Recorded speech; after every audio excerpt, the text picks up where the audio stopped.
Okay, a very good afternoon, ladies and gentlemen, and a warm welcome to the webinar on FGD technology for coal-fired power plant, organized by Engineers Welfare Forum, WBPDCL, powered by ISGC Heavy Engineering Limited and ERC Technology Private Limited.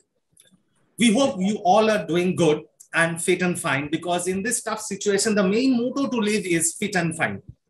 And each and every year, like this year, Engineers Welfare Forum has organized many training activities starting from National Energy Excellence Drive, training activities and social events under the platform of Prayas. Today's topic is FGD technology for coal-fired power plant. As we all know, flue gas desulfurization is a set of technologies used to remove sulfur dioxide from exhaust flue gases of fossil fuel power plants, as well as from the emissions of other sulfur oxide emitting processes.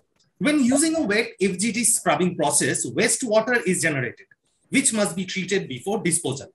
The FGD or SO2 scrubbing process typically uses a calcium or sodium-based alkaline reagent. The reagent is injected in the flue gas in a spray tower or indirectly to the duct. The SO2 is absorbed, neutralized, and or oxidized by the alkaline reagent into a solid compound, either calcium or sodium sulfate. We all know, in fact, you people are more knowledgeable about this. And for this knowledge sharing process, we are on this live webinar on FGD technology for coal-fired power plant. Welcoming all and a virtual happy Raksha Bandhan to each and everyone. So celebrate this day with a virtual platform like this.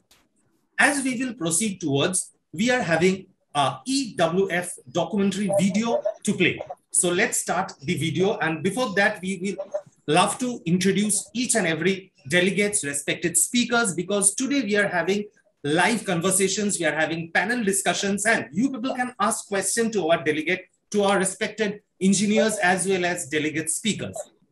While asking any question in the chat box, you people can write the question and give an @ the mark sign to respected which speaker you want to ask your personal question on this topic, FGD technology for coal-fired power plant. Again, powered by ISGC Heavy Engineering Limited and ERC Technology Private Limited.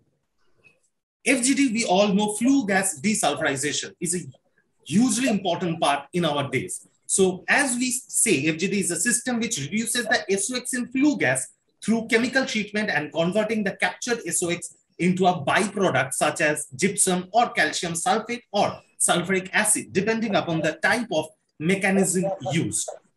I again welcome each and everyone. We are having Mr. S. Suresh Kumar, Mr. Amrit Haldar, Mr. Shashi Kumar, respected engineer Prashanto Sinha, Sandeep Kumar Jana.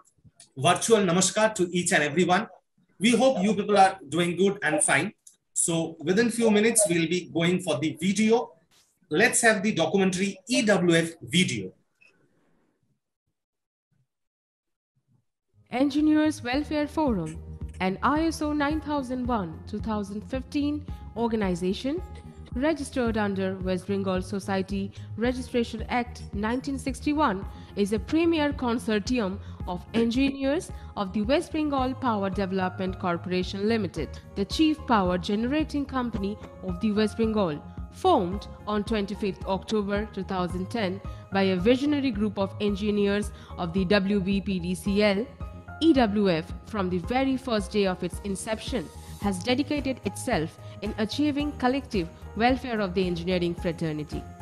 It operates through its local bodies based in Sagardighi Thermal Power Project, Santaldi Thermal Power Station, Bokreshwar Thermal Power Project, Kolaghat Thermal Power Station, Bandel Thermal Power Station, and the WBPDCL Corporate Office at Kolkata. EWF has time and again come up with practical and relevant training courses for their engineers in the areas of power-related topics. Prayas, the flagship event of the EWF, is an effort through which a total of 500 underprivileged but meritorious school students residing around WBPDCL's power stations are felicitated every year with school bags and year-long supply of study kits.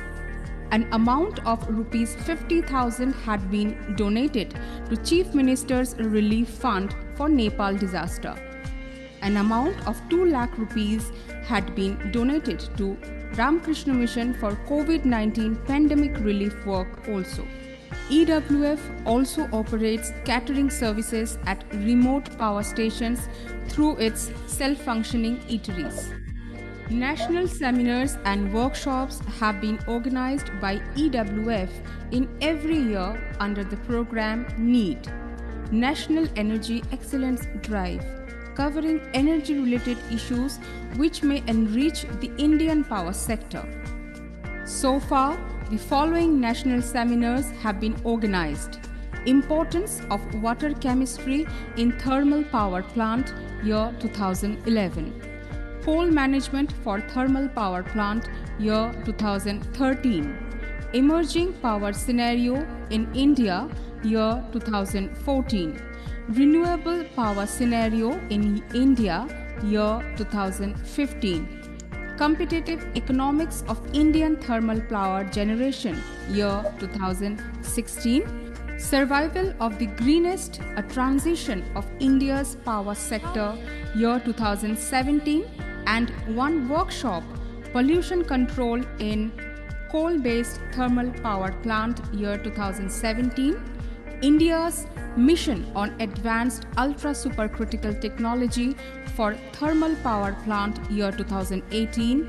Implementation of FGD in coal-based Indian thermal power plants, year 2019. Each year, the seminars have witnessed the congregation of minister-in-charges, policymakers, scientists, and other stalwarts to deliberate on issues related to the Indian power sector. PowerGenX, the flagship technical journal published on the day of the seminar, chronicles all the findings and analysis brought forth in the colloquium. EWF also brings out a biannual bulletin named Vision to showcase the various technical breakthroughs of our engineers at their respective plants. EWF is planning to establish technical libraries at all power plants township where technical journals, books, magazines, etc. will be made available for the members. EWF is helmed by an honorary board comprising vice-chancellors, scientists and directors of reputed central universities, institutions and organizations like IIT Kharagpur, Jadavpur University, IIEST Shivpur, IIT ISM Dhanbad, CIMFR, Geological Survey of India, BHEL, NTPC, Power Grid and Indian Railways. This board is always available for any technical or administrative assistance that WBPDCL may require for its smooth functioning. Engineers Welfare Forum maintains a dedicated interactive website to communicate with the world. Engineers Welfare Forum has come a long way from being a nascent body of few visionaries to a collaboration of almost 700 engineers of the WBPDCL. All along, EWF has nurtured the aspirations of its young engineers who in turn have pulled out WBPDCL from stasis to growth and prosperity. Engineers Welfare Forum of the WBPDCL pledges to continue this journey with similar grit and enthusiasm in the coming years. Okay, thank you for watching this video and staying online with us. So without wasting any time, I would like to request for the welcome address. And for that, I would like to request respected engineer, Mr. Prashantu Sinha, Treasurer, CEC, EWF, WBPDCL to come for the welcome address. Welcome you, sir. Good afternoon, everybody. In this virtual platform, I thank you, everybody, and extend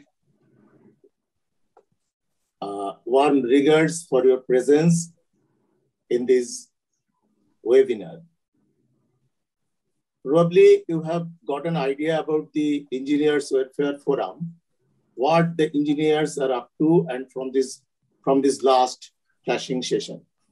Apart from our core area of interest, we at Engineers Welfare Forum are engaged with various social activities throughout the year.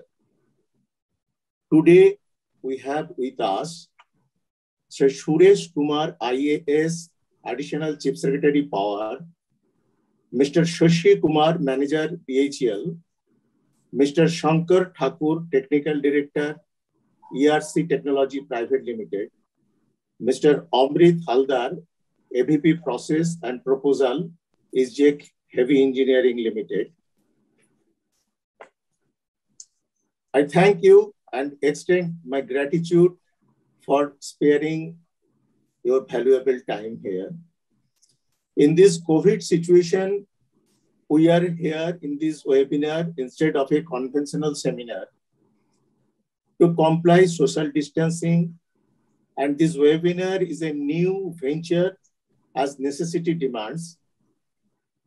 I think this will be a new way of representation and new platform for sharing our views and ideas in these coming days.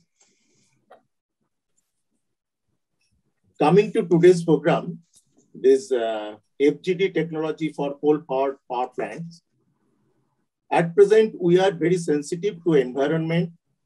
We have organized programs about green energy, clean fuel, renewable energy, and importance of imbibing technology to counter this emission in the past years.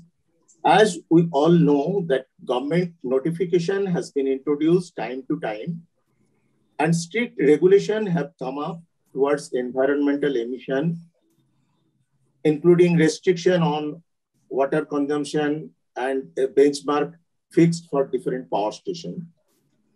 No doubt we are ready to welcome these as it is a very good step to greener world. But with the new environmental norms, here comes the dilemma, especially for those old thermal power stations that were designed earlier with comparatively non-stringent emission standards. For old thermal power stations, especially for those which are left with a few years of residual life, the stringent parameters have become much complicated for sustenance of such power plants itself techno-economically. As for FGD implementation, old thermal power station does not have adequate area at right place to accommodate FGD plant. This has become a technical challenge to retrofit it to the system and to be compatible with existing boiler, ESP, etc. It may have some possibility that for implementation of FGD or any other newer system to comply environmental norms, and other emission parameters or efficiently may deteriorate as these new systems may not have perfect compatibility with the existing boiler or ESP. So it is a huge technical challenge along with a lot of capital expenditure for surviving old thermal power station for these few years of their residual life. For other environmental related projects, we are facing similar problem, though the gravity may be a bit lesser or greater, as the engineering technology towards mass production cannot be a bereft of economy. Here we encountered the conflict between technical feasibility and economic viability, and it encompasses the topic we are supposed to discuss today. Today we have with us eminent researcher, authorities, policymakers, and site persons to have their views on this important topic. I'm sure their deliberation would enlighten us and help us find ways to deal with the situation. Thank you.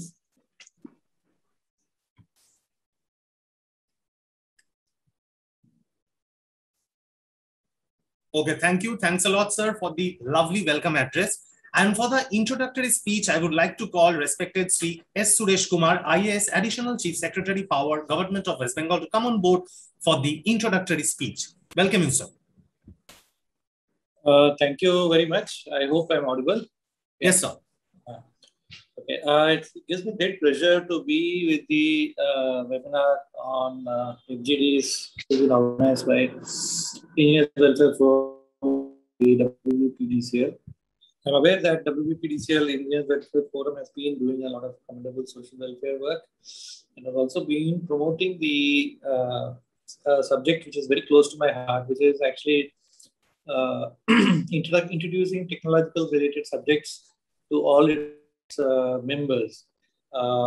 Unfortunately, what's happened actually is that due to the corona crisis, we have not been able to organize any decent webinars or any technology upgradation series for the people within the organization, WBPDCL or WBCDCL or WBPCL. And I think this is a welcome move that English Welfare Forum has organized this issue on this issue.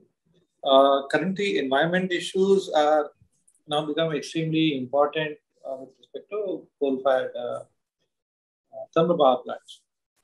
Now, to a great extent, I somehow feel actually we got somehow dragged into this issue. Conventionally, coal in India does not carry the sulfur as much as the silica. Our coal contains something like around 25 to 30% silica, and for which we have huge ash ponds which we use for disposal. There are even regulations also specified as to how you should dispose your ash also, bottom ash and fly ash. They even put regulations saying that you should transport it within 12 kilometers away from your plant also free of cost. That also we are doing. They said you should ensure that you do not have any more fly ash after a particular period of time, which I don't know how it's going to happen. The second thing which now they have put on thermal power plants is regarding the consumption of water. Every alternate year, they have in fact decreased the requirements, which means the standards became more and more stringent. Onto it, you also have certain civil society organizations who make a lot of noise about the loopholes, as they claim. And, I mean, for a thermal power plant to function, it has to consume water. I mean, it is just not feasible that it can't consume water. But then the norms that are being prescribed are also extremely stringent and becoming more and more difficult to comply with. The third and the most, I think, the area which we got into is the SOx and NOx emission norms. Compared to probably other Western countries or maybe even to Australia or Indonesia, our SOx and NOx emissions are not as significant as they are. But anyway, now that they fixed the norms, they gave us time. We could not comply with the SOx norm by putting in FGD because the technology was not available in India, and we never even, in fact, had a thought also that we need to have because it was not a part of our design standards in any sense. The economics of putting in these FGDs is also making it extremely difficult for thermal power plants to function. So it was even the Ministry of Power was very ambivalent about the imposition of these standards. But then the Environment Ministry, due to some of the pressures exerted by the NGT and the orders of NGT, had to comply. So they fixed the standards, and some of these these standards entail that we have to put in these FGDs. Now, because of the design problems, we never envisaged the requirement of space for thermal power plant. That we would have to install an FGD. In some cases, there's no space available also to install the FGD, for which we will have to try a dry sorbent injection method. And that will have higher OPEX costs, maybe having slightly lesser this cost, fixed cost. And an FGD would require a couple of years to completely finish the process of installation. And that will also add to the requirements of auxiliary power and so many other things. Now, all of which is definitely going to generate some amount of byproducts, which I don't know what we're going to do with. That disposal of these byproducts is also going to become a major issue again later on. So all of this, sum and total, is that we have to make new and much more investments now. And the worst part actually is that you're not able to get the, how would I say, get enough number of people available to compete itself within the country. And on top of it, give a quote which is, I think, reasonable. We've seen that the cost of FGD has started increasing from somewhere around 0.5 per megawatt, no, sorry, 0.5 crore per megawatt, so it has now gone up to something like 0.85. So, I mean, this is ridiculous. It is being a little bit too much. Instead of, in fact, competition reducing the cost of putting up a new FGD, it's in fact increase the cost. All the costs, of course, again can't be passed on to the consumer. So again, that becomes a burden on the running of the power plant. Overall, yes, I agree that we have to make a transition towards the clean energy or the green energy. But I still feel that we should not give up our ability to use coal, which is in plenty in our country, and it is available to most of the pithead power stations. I don't agree with transporting coal 1,000 to 1,500 kilometers away, which is the case in some other plants in Karnataka, Tamil Nadu, Kerala. But the fact remains that a thermal power plant still produces the base power that is required to ensure that the grid keeps running. You can't wish away that the thermal power plants go away. So sum and substance is that we do need thermal power. We do need, maybe now due to regulatory compulsions of FGDs, we do need to maintain some of the standards that are prescribed, otherwise we just closure of the thermal power plant. All of which is leading to more costlier forms of energy. In fact, as much as even the hydro, which definitely has not been a good case in the point. My only worry actually is that today they have said, okay, SOS and NOx need to be removed, and they brought down to a particular standard. Now, what if suddenly someone comes up and says that even CO2 also needs to be removed through various processes? So that's going to become a major issue again. So will it be really worthwhile to run a thermal power plant after that? This is something which should be given a thought about, because these regulations which are coming in stage by stage, step by step, are actually, in fact, making it very difficult to run a thermal power plant. And it's not fair, I would put it also, because you do need thermal power. So with this, I think, introductory speech, I think I wish that the other panel speakers will definitely enlighten the people who are on the Zoom call today, and definitely add to the idea about what FGDs entail and what the economics of the FGDs definitely would mean, and how it is going to impact on everyone. Thank you.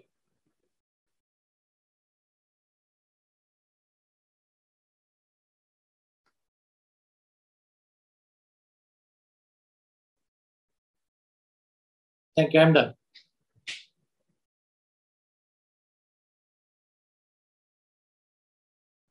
Okay, thank you, sir. And I'm requesting each and everyone to stay with us, because we'll be having many question rounds for the panel discussion and for the viewers as well as for each and everyone. If you want to ask question in the chat box, please type your questions and give an @ mark for the respected delegate or speaker which you want to ask question.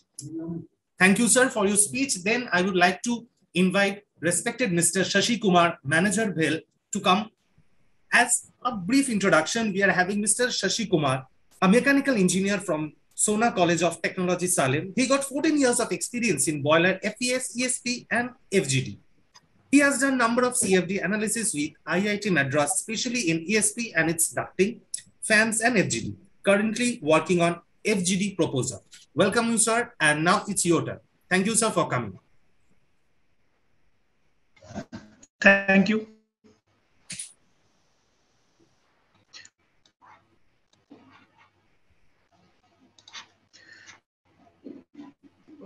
It is visible, no?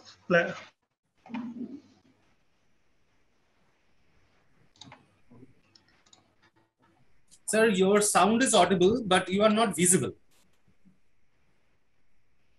No, slide is visible. Yes, slide is visual. Okay, right. Yeah, on the behalf of BHL, I thank WBDCL Engineers Forum to inviting us this webinar on FGD for the cold fire thermal plant. This is my second presentation on WBDCL Engineering Forum. And with this, without wasting the time, we will go into the presentation. So today, we are going to see on the FGD, what is the SO2 abatement technologies globally available, and what is the way forward to implement in the Indian thermal power plant, and what are the challenges we are facing during the execution of FGD in India currently. So these are the topics today I'm planning to cover. Briefly means I try to cover all the topics. First we'll see the global and Indian market, then we see the brief on the MOF norms, then why FGD is required and what is the technology globally available, and what is the technology adapted by the BHL. Then we'll see in the comparison of the technologies, like which one is the superior and inferior. Then I will take the slides on the FGD space requirement, how much space will be required for the FGDs. And each case there is a change in the CBCB norms in the future, what are the precautions to be taken care for this current implementation. And we'll see what is the FGD capital cost and what is the increase in the auxiliary power consumption. Then we'll see on the what is the duration typically required for the installation commissioning. And we want to give some recommendation to the WBDS and as well as for the other stakeholders of the power plants, and the challenges what we are facing in India currently. It is audible, no? I can go ahead.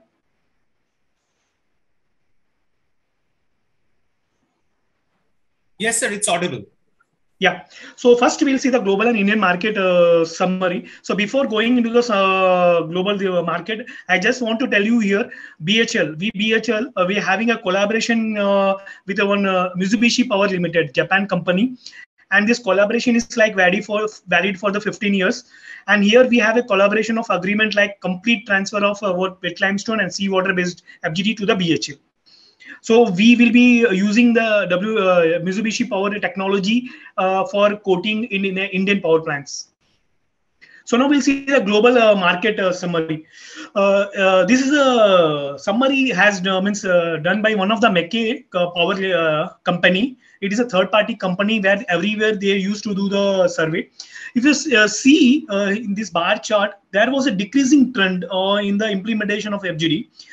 From the 2011 to 2016, you can see there is a decrease in the FGD implementation business in the globally. This is for the globally. Suddenly, you can see after 2017 and 18, there was an increase in the trend. This is only because the norms has comes to in India, and it has mandate to implement the FGD in the thermal power plant.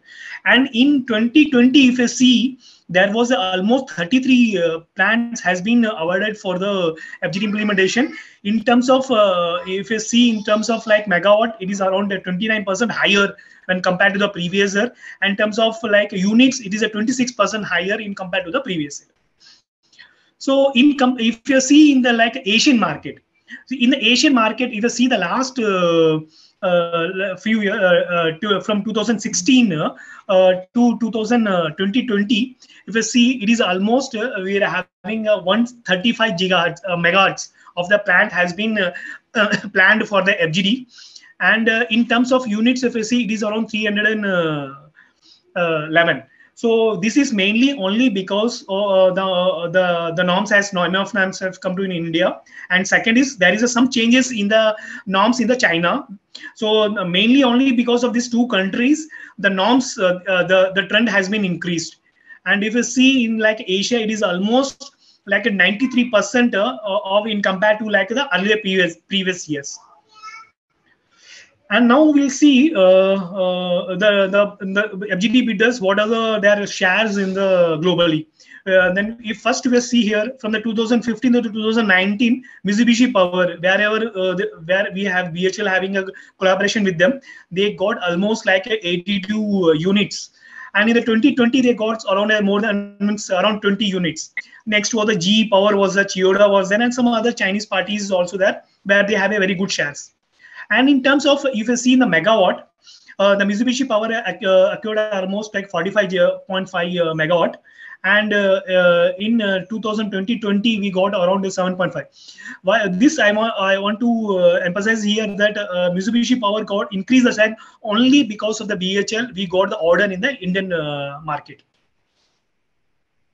So now we'll briefly, I will touch on the norms because this is my first presentation. I will just touch the norms, then we'll go into the detail. So see, this is the scheme normally we used to follow in the thermal power plant. And this schemes is common for all the subcritical and supercritical power plants. From the furnace, it go to the second pass, go to the air preheater, then ESP, IDFAN, and it go to the stack. This is a normal scheme. And there is a no control on the Knox and SOx earlier, before the norms comes to India. For the particulate matter, depends upon the local ambient regulatory. They will give the norms to be controlled for the particulate. And for the Knox and SOx, there's no control. So whatever we are generating in the furnace, we are letting it to the atmosphere. So this is a background, how the norms has been changed over the period of years. If you see here, 1984, earlier there is a norms only for the particulate matter. It is a 350 milligram per normal meter cube and 150. And it depends upon the megawatt rating. Then slightly it has changed, and it comes to 1989. They have decided to increase the height of the chimney to reduce the SO2. So basically, you would have heard that the height of the chimney will be decided based on your SO2 only. So they have decided the height for less than 500, 220 meter, and greater than 500 meter, it should be 275 meter. And later they further fine-tuned the using the benefited coal in 2012. And then after that, they have come in 2013. Further, they have reduced the particulate matter 50 and 100 milligram, and stack they have kept the same height of 220 and 275. And in 2017, after 2015, you know, the norms has comes to in India, and there was a regulation in all the particulate matter, NOx, SOx, mercury also, and there was a change in the height of the chimney also. So this we will see in the detail in the upcoming slides. So this is the norms, what we are speaking. 7th December 2015, it has been released by the MOF norms, and subsequently there was some changes has happened over a period of time.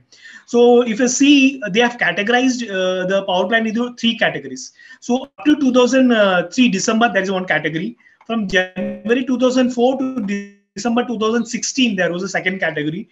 The plant which is going to be commissioned after January 2017 is a third category. So here we will see only the SOx. So SOx, if you see, they have categorized for the category 2 and 3, it is the same. For less than 500 megawatt, you have to emit 600 milligram. And the plant which is greater than 500 megawatt, you have to be emit 200 milligram. And the plant which is going to be implemented after January 2017, it is a mandate to meet the norms of 100 milligram. And here, one more thing for the NOx, I want to explain you here. Earlier, it was a 600, 300, 100. Recently, they have changed to the 450. Just recently, just 6 months before, they have changed to the 450. And because some of the existing power plants, where they don't have high space constraints are there, so they have not able to put the SCR in the place to meet the 300 milligram. So they have decided to give some relaxation for the NOx, and with some modification on your burner, low NOx burner, so they can meet the 450. So this is what has been decided by the CPCB now. So similarly for the water also, there is a restriction. The old power plant has to meet 3.5 meter cube per hour per megawatt from the date of release of the notification. And if you see the plant which is going to be implemented after January 2017, it is a still stringent 3. Earlier it was a 2.5. So all the EPC bidder, they went forward and told to the CA, which is the 2.5 is not able to meet it. So they have given some relaxation up to the 3 meter cube per hour per megawatt. So still, if they are given some guideline, but still there was some clarification. Still we have awaiting from the MOF. So water consumption, anyway, they have told to meet 3. It is for the plant which is going to be implemented after 2017. And if you see the chimney height, so chimney height, they have revised the formula 100 or above 100. If we have to meet this, H is equal to 6.902 into Q into 0.2277 into 0.555 or 100. So yeah, you know, the height of the chimney is decided based on the SO2 generation in the furnace. You have to put the what is the SO2 you are generating. Based on that, you have to arrive the height of the chimney. In case you are getting the height is 80 as less than 100 meter, minimum height of 100 meter has to be implemented. Earlier, this clarity was not there. So recently, they have made a clarity. Irrespective of your formula, if the height is less than the 100 meter, you have to minimum you have to make 100. So second was the SO2 Knox level, in what unit we have to be measured. So they have clarified that it should be measured in 6% O2 dry basis. So whatever we'll be measuring at the actual condition, you have to be converted and you have to bring to the one reference level of 6% O2. And further, they have not told in the MOF norms whether we have to measure hourly basis or continuously or daily basis, monthly basis. This is still, it has been clarified by the CA. And further, you know, some of the power plants which is already existing, so they are having a once through condensers. So they don't have a cooling tower. So for that, if they are having a cooling, they are having a, like a once through condenser, their meeting of 3 meter cube per hour per megawatt is very difficult. So it should be only for the new plants which they have having a cooling tower. So this is still the clarification. It's to be come from the CA. So now you see we have to see the norms and how the scheme of flue gas has been changed of the norms. This is a modified scheme after the norms has come to in India. Well, from the second pass, earlier it was going to the APS. Now where it is going to the SCR. The purpose of SCR is to remove the Knox. So from the SCR it go to the ESP and it go to the IDFAN and it go to the FGD. In the FGD, you require very huge quantity of water, and small quantity of water is also being generated, which will be sending to the ash pond. And the clean gas will get into the chimney. So this is a revised schemes, and this is applicable for both subcritical and supercritical boilers. So now we'll come into the FGD. Why FGD is required and what is the technology available globally? So, you know, when you are burning sulfur in the fuel is having a certain percentage of sulfur. When you're burning in the furnace, 95 to 96% sulfur is converted into sulfur dioxide. And if you in Indian coal, the range is varying from 0.25 to 0.25 to 0.5, and imported coal is it's more 0.6. But recently, based on our experience, we have seen in Indian coal itself, it comes around 0.8 also. It is occasionally. It's not like a major one or two plants we have seen. It is around 0.8 also. So typically, if you see the coal, if you're having a 0.5% of sulfur, it generates the SO2 of 1,800 to 2,000 milligram, which we have to be now controlled up to the 100 milligram as per the recent MOF norms. And earlier, whatever we are generating, simply we are sending to the chimney without any control. So if you are not controlled, what will happen? Definitely there is a formation of acid rain. When acid rain is formed, definitely will corrode your buildings and structures. And when you inhale also, it will affect the human health. So you people know how the acid rain is get formed. When power plant is running and you are sending the SO2 to the atmosphere through the chimney, and there is a rain, this SO2 will react with your water and will form S2SO4. That will cause an acid rain. So these are the 5 technology as of now what we have seen globally: wet lime and limestone-based FGD, seawater-based FGD, dry FGD, and dry sorbent injection. And for final one is the ammonia injection FGD. So one by one we'll see here.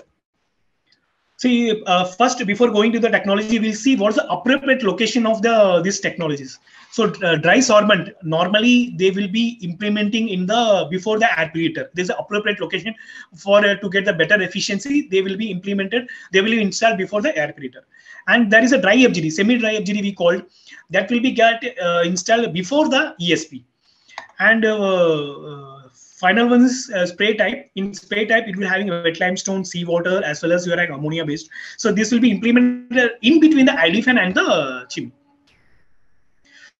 So this is a dry sorbent injection. This is a technology for the small power plants less than 200 or 150 megawatt.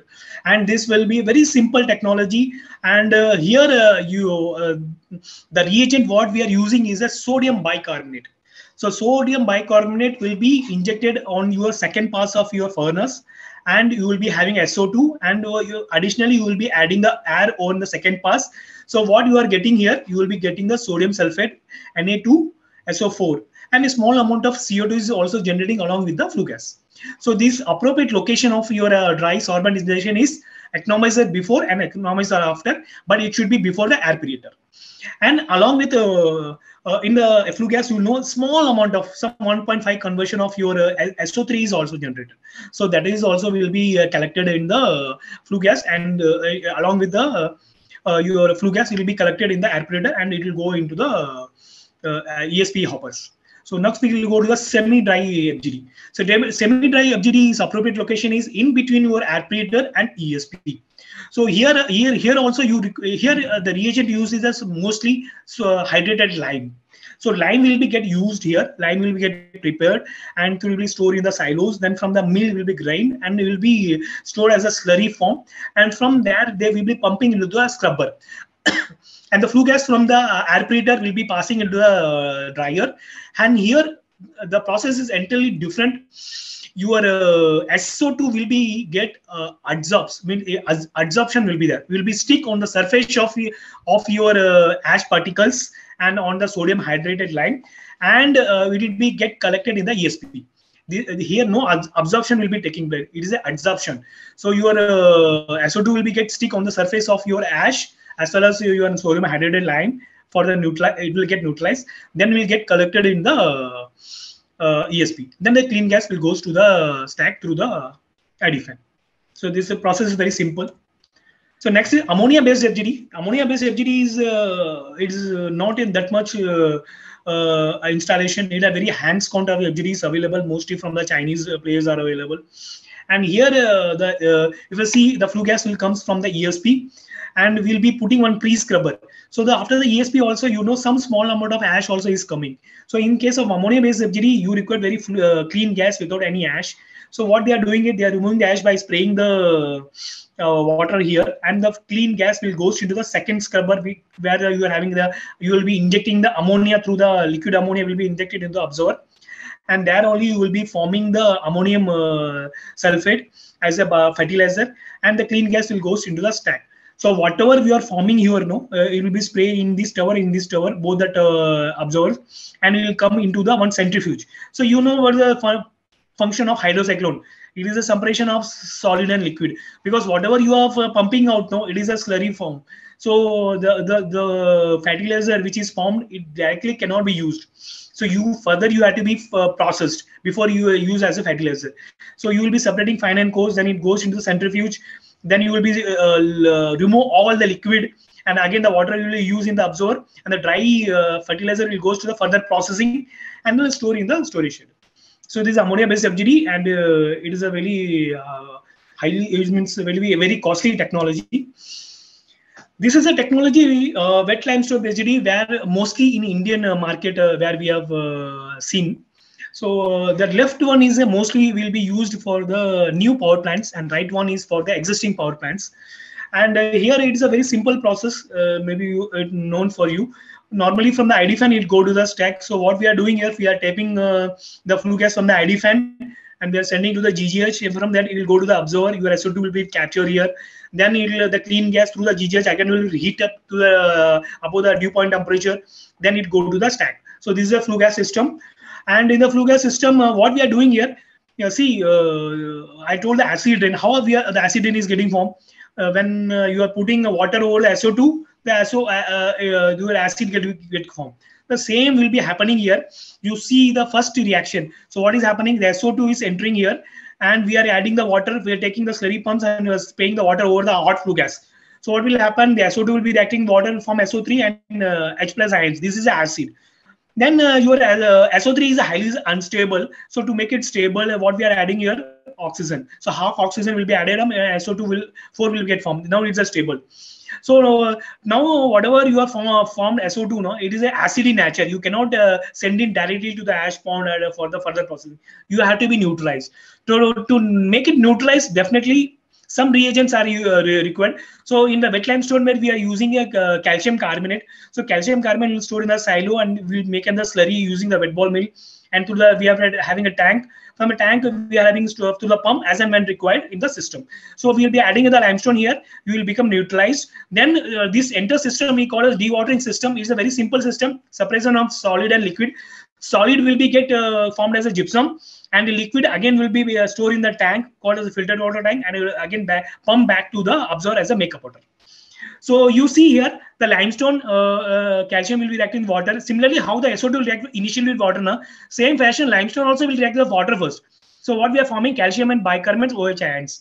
So what is happening? This calcium will react with sulfate, and anyway, what you are having already more water in the tank.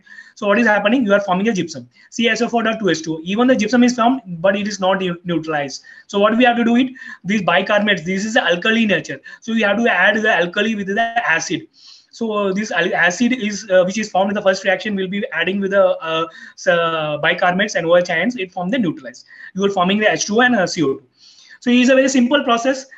This is used mostly for the new power plants, and the right side is an existing power plant where we are going with a new stack. So stack, we are going with new stack. We call it a wet stack because here GGH is not there. The temperature of the after the absorber is on 50 to 60 degree.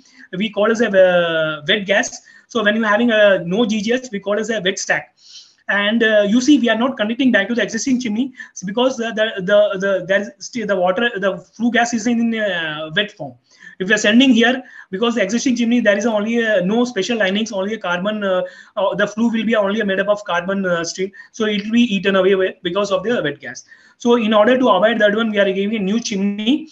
So a new chimney is made up of a special material like a borosilicate or C276 or titanium. As well as your outlet duct is also made up of a special material.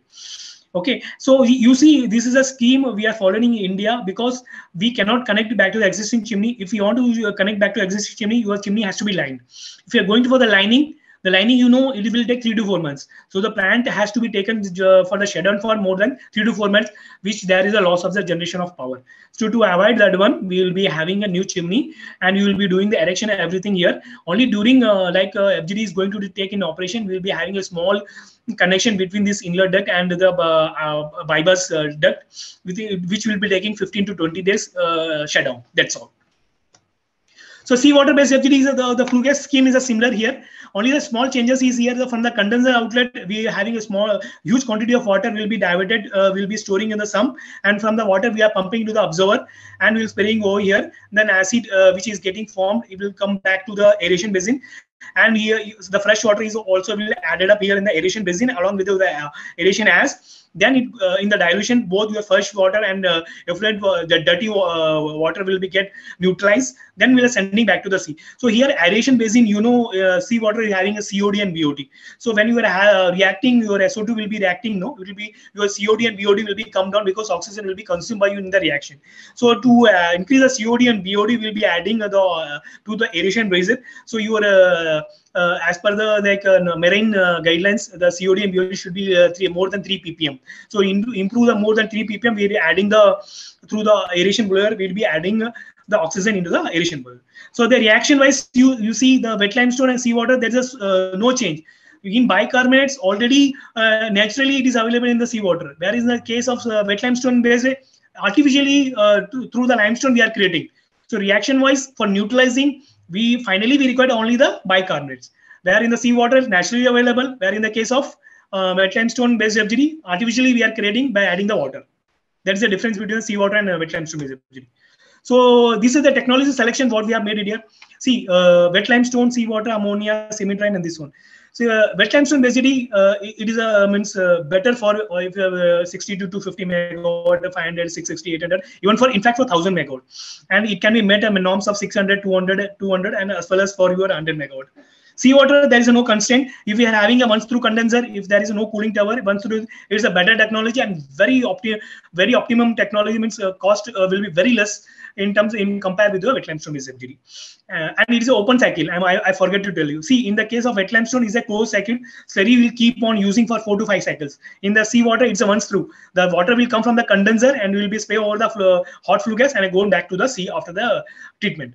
Ammonia-based FGD, see, we having only a few Chinese vendors are there, and it is not that much global proven, and very hands-off counts are a plant which has been implemented with the ammonia-based, and we don't have that much information on the ammonia-based FGD.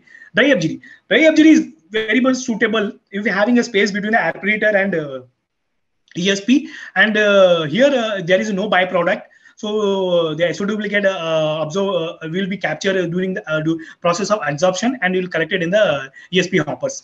Here we can use the existing chimney because because we are not quenching your hot gas. So whatever is coming 140, it's directly going to the ESP, going through the chimney. DSA technology, it's a very low capex, and but cost wise it's very, capital cost very low, but operating cost is very, very high. If you see the sodium bicarbonate cost per ton is 8,000 to 10,000 rupees, but if you take a limestone, it is only 2,000 rupees. So it is like you're burning your money when you're putting the DSA technology. And here it is best suited only level. We're having a small quantity of flue gas, like 200 or less than 250 megawatt. And here main issue will be that your efficiency is very less. Like 50 max. People used to claim they can achieve up to 60, but we have seen based on collaborator experience, maximum they can achieve 50 milligram.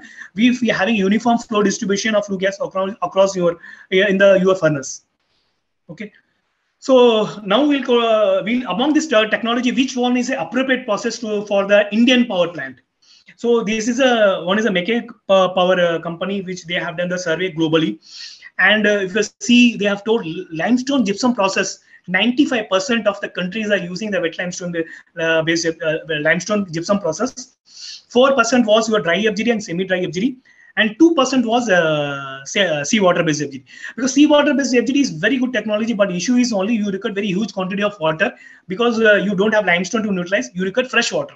So if a plant, if you're located to the coastal area, it is a well preferred to go with the seawater based FGD. So now we have completed the technology. We'll go to the FGD BHL technology fast. So we're having a DCFS technology, double contact flow scrubber for wet limestone and seawater based FGD. So Japanese, our collaborator has named this technology as double contact flow scrubber. So you can see this is the observer. Our observer is a rectangle in shape. The flue gas will be entering from the left and will rise up here. And we'll be having a single spray level. All the slurry pumps will be connected to the common header, and the spray pipes will be entering into the observer, and will be sprayed from bottom to top. So flue gas also will be rising up, and the slurry also will goes up, and the flue gas are having contact with the slurry. And particular height when it reach, because the slurry, it is a dense. No, water is a dense. Again, because of the gravity, it will fall down. So that time it will have that time also will have a contact with the flue gas. So you see, when it goes up and will comes down, it will have a 2 times contact. So that is why Japanese has named this technology as double contact flow scrubber. And then the flue gas through the mist element will go to the stack. So what is the purpose of mist? When you are adding the water over the hot flue gas, there is a chance the mist also will be carried over along with the flue gas. To separate the water droplets from the flue gas, we are having a mist element. And this is a closed circuit. So your slurry will get formed, gypsum will get formed here, and again you keep on recircle this slurry. So that is why they have named this pump as a recirculation pump. Once through this, seawater is a very simple process. The seawater from the condenser outlet will be sprayed over hot flue gas. And we are having a grid over here. The flue gas will comes through the grid. The flue gas will be distributed uniformly across your observer, and the clean gas will be through the mist element goes to the stack, and the effluent water will be collected in the bottom and go back to the aeration basin and dilution basin. So we are having a two technology. We have a single tower DCFS and twin tower DCFS. If the efficiency is required 97% up to, we are going to single tower DCFS. If efficiency is required more than 97%, we are going for the twin tower DCFS. How the furnace having first pass in boiler? No, we are having first pass, second pass. Same fashion, we are having a first pass and second pass. The flue gas will be entering from the top, and 30 to 40% of the SO2 will get captured in the first pass. The flue gas will take turn here, and balance SO2 will get captured here, and through the mist element go to the stack. So basically, you see, we are increasing the retention of the retention time of your flue gas, so that we can capture the more SO2 in the absorber. There is a basic difference between a single tower and twin tower. So now we'll come to what's the space requirement. This is typically survey has been done by a collaborator. So we have categorized, it depends upon the megawatt rating. So 250 megawatt, 500, 660, 800 megawatt, 100. So first graphical chart is without gypsum storage. We have plotted the curve with the meter square. So 250, if you see in the term of tentatively the space required 12,000 meter square. 500 is a 16,000, and 660 is a 18,000, and 800 is a 20,000. 1,000 megawatt also they have implemented more than 7-8 plants are there. It is 23,000. And for the gypsum storage, typically we are plotted for 660 megawatts. So you know what is the gypsum produced for 660, and you know depends upon your number of storage hours. You can find out what is your storage gypsum area. So from that, suppose it is at 2000 meters square. From there directly you can plot the straight line to this curve, and from there you can find out what is the gypsum storage area for the wet limestone-based FGD. So it is around 1250 meters square. So typical figure. This is how we are doing our sizing of our gypsum storage and the area of the FGD. So now see future. Suppose there is a change. Now they are telling 100 milligram. In future it may go to the 50 because already some Chinese and all they have gone already 50. They are going for the retrofit of FGD. So how we are going for the retrofit of ESP now? Same fashion we are going for the retrofit of FGD now. So, but since in FGD in India there is no FGD, so we have not taken the concern on that what will happen in the future. Suppose there is a change in the norms. See, first point is all our plant as of now Indian condition. What we are doing it, we are designing for the BMCR load, and which is very worst load we are designing. An appropriate margin has been taken for each sizing of equipments like a fan, booster, where we are having pumps, you are having a wet ball mill, you are having a gypsum deodoring. So everything what we are designing is a BMCR condition. And but when boiler is running, normally what kind of load will load? It will run on the TMSR load. So already you are having a 15 to 20% margin, and your equipment has designed over the 10% margin over the BMCR. So what we are telling here, you don't require any changes. If the norms suppose comes to 50 also, with the existing setup, it is possible to meet it. Because 100 milligram now, we are not doing the design for 100 milligram. You know, or everybody having some margin. We are designing 80 milligram, 75 milligram. And when the norms comes to 50, it is very easy because we have designed for the BMCR load. Okay. In case any changes required, only the absorb maybe goes the under change. You don't require any change in your booster fan, wet ball mill, and gypsum deod, because these are designed for BMCR with a 10% margin, and no changes required or other pumps also. Only for the absorber there can be changes maybe required, because if your velocity is very higher, no, the treatment time, the reaction time, the reaction will not be proper, and there is a chance of carryover of SO to the chimney. And we are declaring here the worst condition of 50 milligram can be met with the current design philosophy what we are doing in India now. So this is a modular design. What if changes happen also, we require only for the absorber. Since this is absorber, no, our is in rectangular in shape. All recirculation pumps are connected to the common header, and from the header, small pipes are entering into the absorber. In change, suppose flue gas because of the leakage in your boiler and because of leakage on your ESP and ducts increase, then definitely your flue gas quantity increase. Then your size is fixed, no, absorber size. So velocity may be increased. So appropriate velocity is a 4 meter per second in absorber. So if you're not keeping 4 meter, you're keeping 4.5 or 5. So definitely there is a carryover of SO2. The reaction will not be properly. So what we have to do in our design, we have it called as a modular design. So we can remove the side of your casing, and simply you can extend the casing wall and along with your recirculation pump, and can be connected to the common header. This is a unique technology what we are offering in India. So see all our pumps, if you see here, all our pumps where it is connected to one common header, and we are having only single spray level. It is entirely different from the conventional type. So what we are doing here, we will be spraying from top to bottom, and depends upon your boiler load. Suppose boiler is running at 50 to 70% load, so you need not run all the recirculation pumps. You can switch off 1 or 2 pumps. Normally for 500 megawatt we are giving 3+1 pumps. Suppose you have 50% load or 70% load is there, we can switch off 1 pumps, we can run 2 pumps. So the spray which we are spraying, no, limestone slurry which we are spraying in the tower, the height can be reduced. So there will be huge saving in auxiliary power consumption. This is a unique features what flexibility we are having in our design. And very most important point is your gas. This is a patented technology of our collaborator Mitsubishi Power, and what they are doing, they call as a gas. Normally everybody others now they are using a fixed air sparger, but we are using a gas here. So what you are doing, a small quantity of slurry will be fed to the gas, and we are connected to the another end to the oxidation blower. So with a very high pressure, slurry will be entering into the absorber. So we don't require any agitator to keep the slurry in suspension, because very high slurry will be entering, and that will be keep in the suspension. In our case, agitators are not required. And if we have climbing here, whatever droplets, no, oxidation we are putting into the absorber, It is a very, very fine droplets. See, ultimately, we require only half O2. If a droplet is very fine, it means that you can utilize more. Utilization will be very better. So that is why in our technology, we are creating very fine droplets during the gas, and we are claiming 60% oxygen will be get used it. Whereas in the other technology, it is a 30 and 20 only. So this, you see, this is our spray pipes. These are our spray nozzles. Very simple. It's a common spray level. We have a single spray level, no internals, nothing. During maintenance, after any over period of maintenance, you want to replace any nozzles and anything, simply put some temporary wax over that, and you can replace your nozzles. And during maintenance also, we don't require any scaffolding from the bottom, like the other conventional type. Other conventional that their height will be around 20-25 meters, whereas in our technology it is only 10 to 12 meter maximum, and we don't require any no scaffolding to replace the spares during the maintenance. So now we'll come to the capital cost of the FGD and what is the percentage of increase in auxiliary power. So see, this is how we have plotted based on the last 2 years, last 2.5 years of our this one. So this is the power plant where the NTPC has already awarded. And this is the order of values, and these are the bidders where they have got the orders like BHL, ISJAC is there, GE is there, L&Ds are there. And you see, Indian market, we agree the price is not stable. It is a highly fluctuating, because you know, everybody, we are going to see only the superior, super duper material like C276 titanium.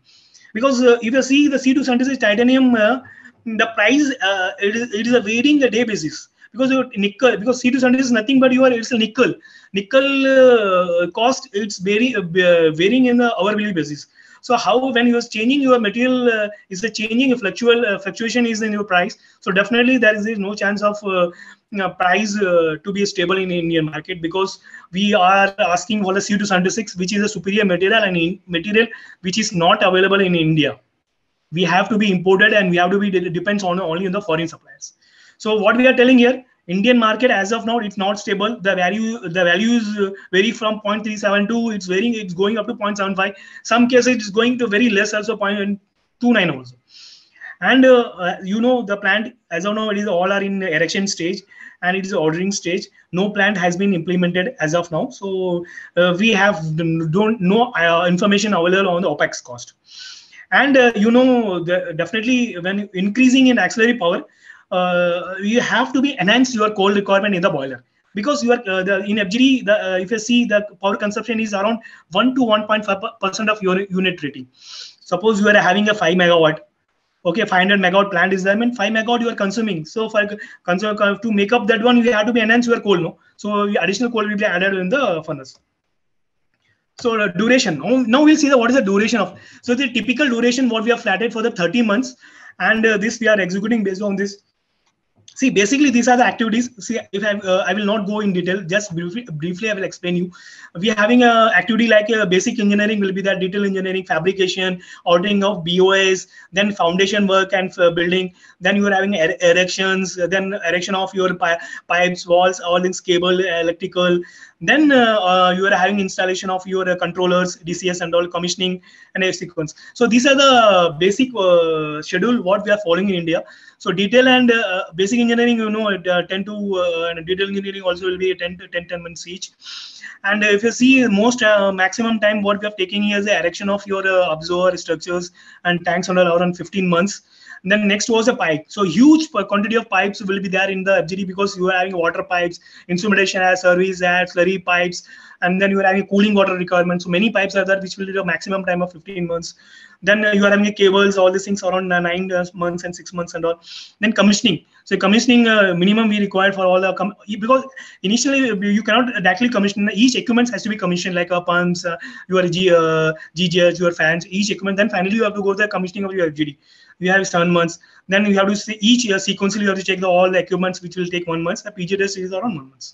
So this is a typical schedule which we have plotted here. So now we'll come to the comparison, just briefly 1 or 2 slides. So see, this is a technology as of now what India and market is seeing now.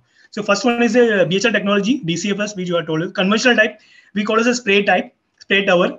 Third one is a jet bubbling type. So our technology, I explained already, it's a single spray level, very simple internals are there here. Whereas the second technology if you're seeing, they're having a multi-spray levels, where 3 to 4 levels will be there, 500 and 600 megawatt, and they will be spray from top to bottom, whereas we'll spray from bottom to top. And they're having a recirculation pump of different capacities, different heads will be there. Because flow may be the same, but head will be varying because of the height is increasing. Where in our case, all your flow and heads are same. So the mandatory spares which you're going to use in the future, we having a same spare for all the pumps. But in the case of the conventional, it will vary because the model of the pumps is getting vary. And you see here they are having very high pressure nozzles, and they will be having a staggered you see is a staggered spray levels, and they're having very high pressure pumps, and they're having from a full cone type.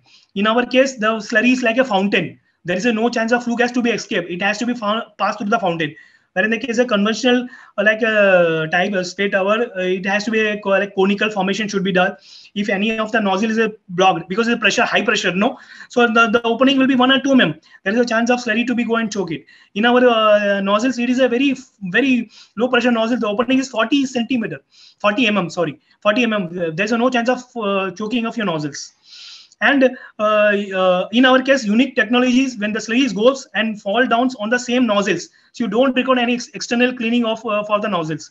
In case of here, any one level will be the standby. So that is the flue gas when passing through the standby level will choke the nozzles. So external media required to clear the nozzles. Third one is a very unique technology where you have seen not able to see the recirculation pump, very high pressure. Booster fan flow will be entering into the sparger and entering into the slurry tanks. You will be removing your SO2 in the tanks, and through the maroon color of the sparger, the flue gas goes out to the stack. So the difference is here, they don't have recirculation pump, but the pressure required. See, the flue gas density is a 0.8. Your density of slurry is how much? 1200. When lighter media one wants to pass us into the denser media, you record very high pressure of your flue gas, which is scattered by your very big booster fan. Where in the case of first and two technology, very smaller booster fan will be there. But in the case of Laster, they are having a very big booster fan. In terms of like auxiliary power, we are at par with the conventional type and the jet bubbling type. So see, right one is our technology DCFS, and left one is a jet bubbling type. So you jet bubbling, I forgot to tell you, L&T is having a jet bubbling type. They are having a tie-up with the Chiyoda technology. So you see, our is a very simple nozzles, no internals. In the case of like jet bubbling, you want to replace the sparger and you have to put the scaffolding. Definitely, you will be required scaffolding. In our case, only one scaffolding will be required over the spray pipes, temporary walkover, and you can replace your nozzles. Maintenance work is very easier because workers can be inspect the nozzles by looking downward. In case of left G-bear, you have to see upward, and very difficult because the workers has to force to keep looking upward always.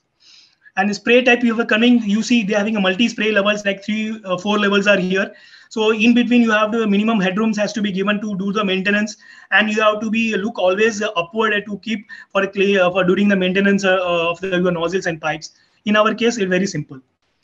So now we come to the recommendation. What we want to recommend to the WBSL as far as for our my voice is audible, no?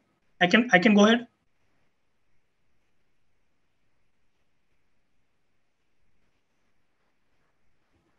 Is it audible? Yes, sir. It's totally audible. Yeah. Thank you. So these are the options what we want to be tell to the stakeholders. This is a globally proven one and is available with the technology. First one what we want to suggest is a common absorber for multiple boilers.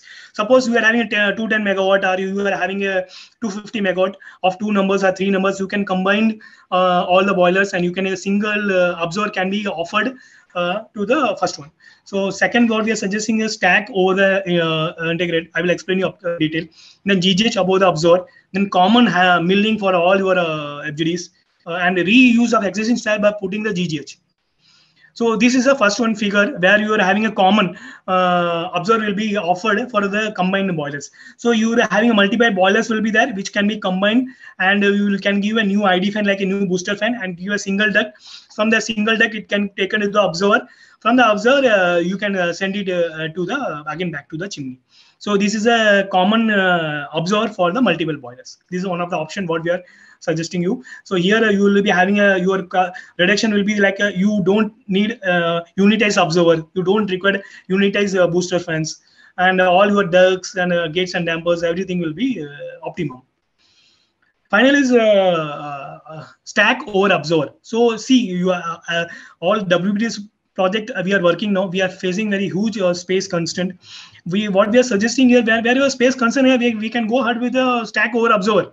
See, observer height, you know, it is around 30 to 40 meter, and as per the norms, we have to meet the 100 meter. So already we are having an observer of 40 meter. And another 60 meter we can build over the floor, over the observer like a flue can. We can build through the external stiffener structures. So which you don't require any new chimney and all. So this is an effective and proven solution what our collaborator is already offered it. And in fact, some of the projects in India also we are working for this option. So here your cost will be definitely reduced. With you don't require the RCC chimneys. With the structure chimneys, you can support your flue can. Your footprint area of your chimney will become down. Second is your GGH. So what we are offering is our technology. We are offering the GGH above the observer, and left one is independent. So independent because you require more space first of all, and you require huge ducting will be there, which will your pressure drop will be get increased, and your increase in your auxiliary power consumption. In case of our technology, we are keeping the GGH above the observer. There is no much duct, pressure drop is less, your footprint area is very less, 15%, almost 15% of your total area, it will be reduced when you are having a GGH above the observer. Okay, and in fact, your foundation, all your structure materials and outlet deck material, because outlet deck, you know, na, which after the observer is special material. So that also will be come down. So now we'll come to the final ones, challenges. What are the challenges we are facing in India doing the executions? First one is most of the tenders calls for the clad plate for the observer casing internals and FGD outlet duct to the stack. See, in India, clad plate is nothing but what we are telling is C276 here. So C276 basically only like 2 or 3 countries where they are manufacturing, and they are sending to the next vendor for doing the clad process. In India, the material is not available, and in India, only few vendors who can do the cladding of carbon steel with the C276. So what we are suggesting here, even in fact, I have given the suggestion to WB's last forum also. See, sufficient numbers of manufacturers not available. Only few manufacturers globally available, and they are taking 10 to 12 months for supplying only the raw material from the date of ordering. And so, you know, after we are getting the material, we have to do the fabrication. No? We have to do the fabrication of stiffeners, internal studs. We have to be welded in our shops. So which will be taking 3 to 4 months.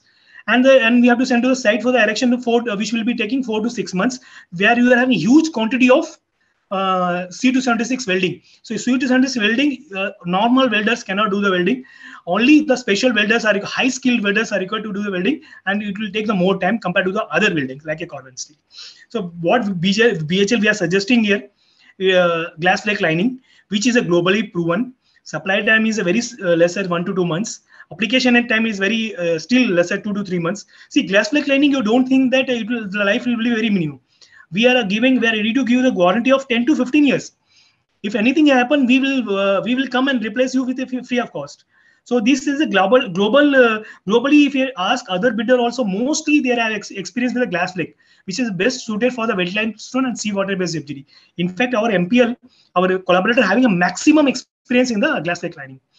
And with this option, you know, we are having a drastic another 2 years of December 2024 only we have a deadline to meet these norms. So which is very aggressive. We have a very short time. So we have to give a relaxation on this material like a glass flake lining. It's definitely it's possible to meet these norms, this schedule. Second one is we are coming here the space. See, whenever the tender is coming from the stakeholders, we are requesting you because you will be having a more details compared to what we are giving to the bidders. Because when we are coming to the sites and seeing, we can see above the ground. Or below the ground, we cannot see what is available, whether any pipes are going, any obstructions are there, any cables are there. So what we are suggesting, we requesting you to give all the details during the tendering. So this will avoid us to do the erection without any issue and without any delay in the execution. Because what is our forcing we are seeing in the current execution, we have doing all the layout work, everything during execution, and when you are doing the foundation work execution in the site, we found many below ground, many things are there which taking more time to relocating our existing design. So our basic engineering time increasing, all our detailed engineering time increasing. In fact, our manufacturing some items has to be again remodified it. So this is a second option. We are requesting you to give the enough space and as well as enough details in the tendering to the bidders to execute smoothly in the execution. So the third one is, see, you are asking the sub-QR. Sub-QR means like a bed ball mill, gypsum dewatering, a fan under. We are requesting him not to ask for the sub-QR, because in India many vendors are there. Indian vendors who are having a very good experience in a gypsum dewatering, in a wet ball mill, but they are not having experience in the FGD. But wherever you are putting the sub-QR, no, so they are not able to qualify it. So if you are able, because they are able to meet our requirement, only issue is they are not able to meet the sub-QR requirement. So we are requiring you to give some viva for this sub-QR, so that we can promote our government of India, like a Make in India initiative also, and our Indian players, like our Indian vendors will be benefited, and like in the over period of time, it is a well benefited for the client also, like stakeholders for the getting the spares. Final one is like some tenders we have seen, you are asking for the bolted connection of the structures. So bolted connection means exact holes, everything has to drill in during the fabrication of works. And in case, suppose during existing plant, when you're doing the erection, any shifting was happened because of the existing facilities, so your holes will not be matching, then a huge rework has to be done it. So what we are suggesting here, over a period of time, from the last 3 decades, BHL used to do the welding of the structures in the boilers and as well as for the ESP everything. So we suggest you give the option of welding also in the tender. So any abstraction can be forced in it that can be modified in the site itself without sending back to the side item to our fabrication works. Thank you. Thank you so much. Thank you, sir, for such a beautiful presentation with all the technicalities and all the descriptions. Thanks a lot for wasting any time. I'm going to our next respected speaker, Mr. Amrit Haldar, AVP Process and Proposal, ISJEC Heavy Engineering Limited. Welcome, sir, on the board, Mr. Amrit Haldar.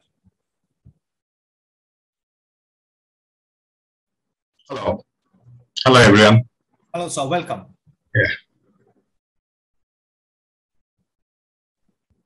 I'll just share my screen first.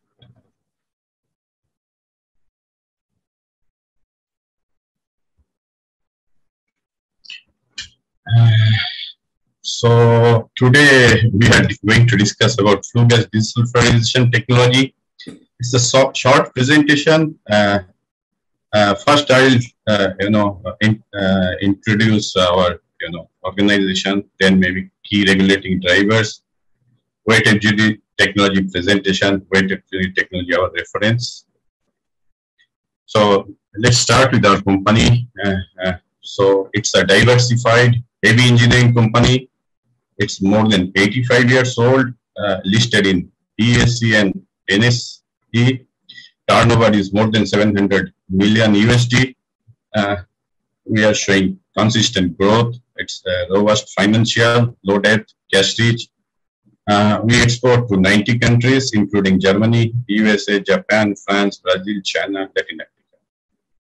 So this is our portfolio. We are in manufacturing and engineering and project. So we do manufacture presses, process equipments, boilers, build to print equipment, iron and steel casting. For engineering project, we are in EPC projects, sugar plant and distilleries, air pollution control, and industrial boilers. So let us come to the regulatory I think we have discussed already enough on this regulation. So typically what we are trying to explain here, say Indian coal maybe typically with sulfur content of 0.35%, we need FGD. So practically with 0.35%, typically it will be around 1300 mg per NM cube, uncontrolled shocks at 6% to dry bulling basis. However, depending upon the unit size and year of installations, we need to meet at least 600. So FGD requirement is mandatory for India for installations. I think we have already discussed this, but let me discuss this again with little more details. Comparison between various FGD technologies. So we are here comparing wet FGD, semi-dry FGD, and dry sorbent injection, DSI, we call it. So here, how we are going to compare? We are going to compare mainly, various variables to see best what we have gathered from Indian proposals. And let me explain one by one. Now unit size. It's a very important, for selecting the type of unit. So typically, wet FGD is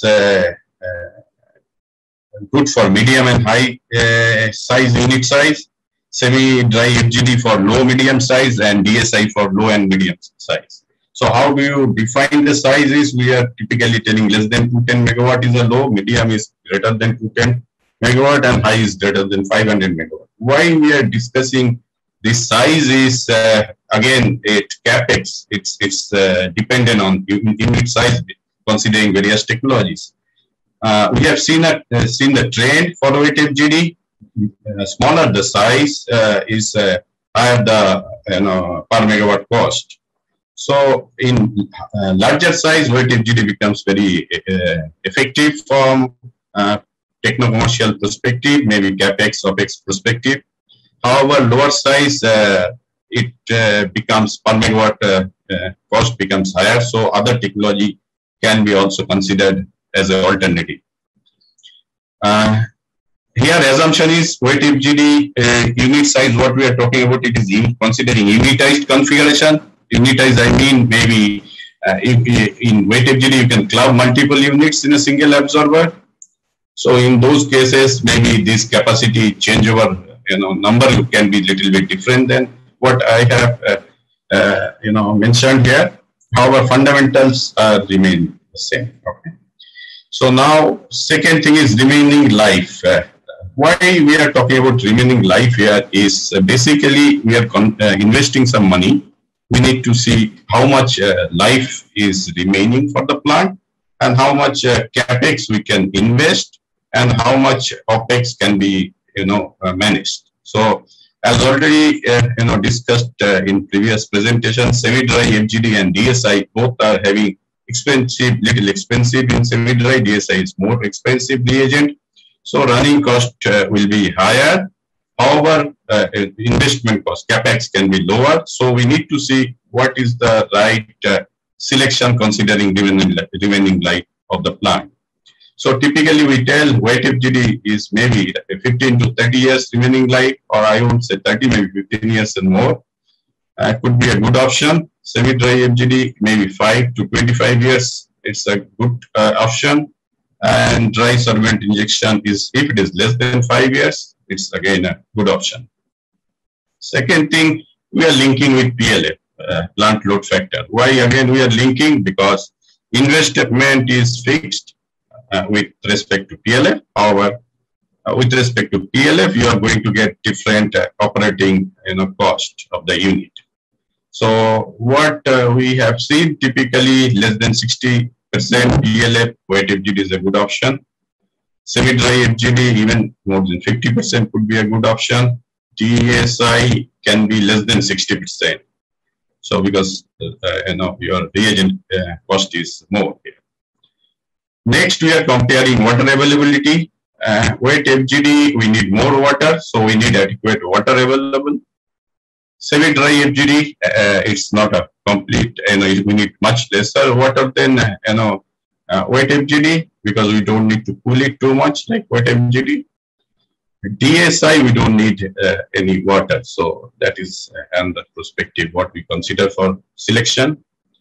Next is reagent. I already explained for wet limestone. Wet FGD limestone is used, which is very less expensive reagent.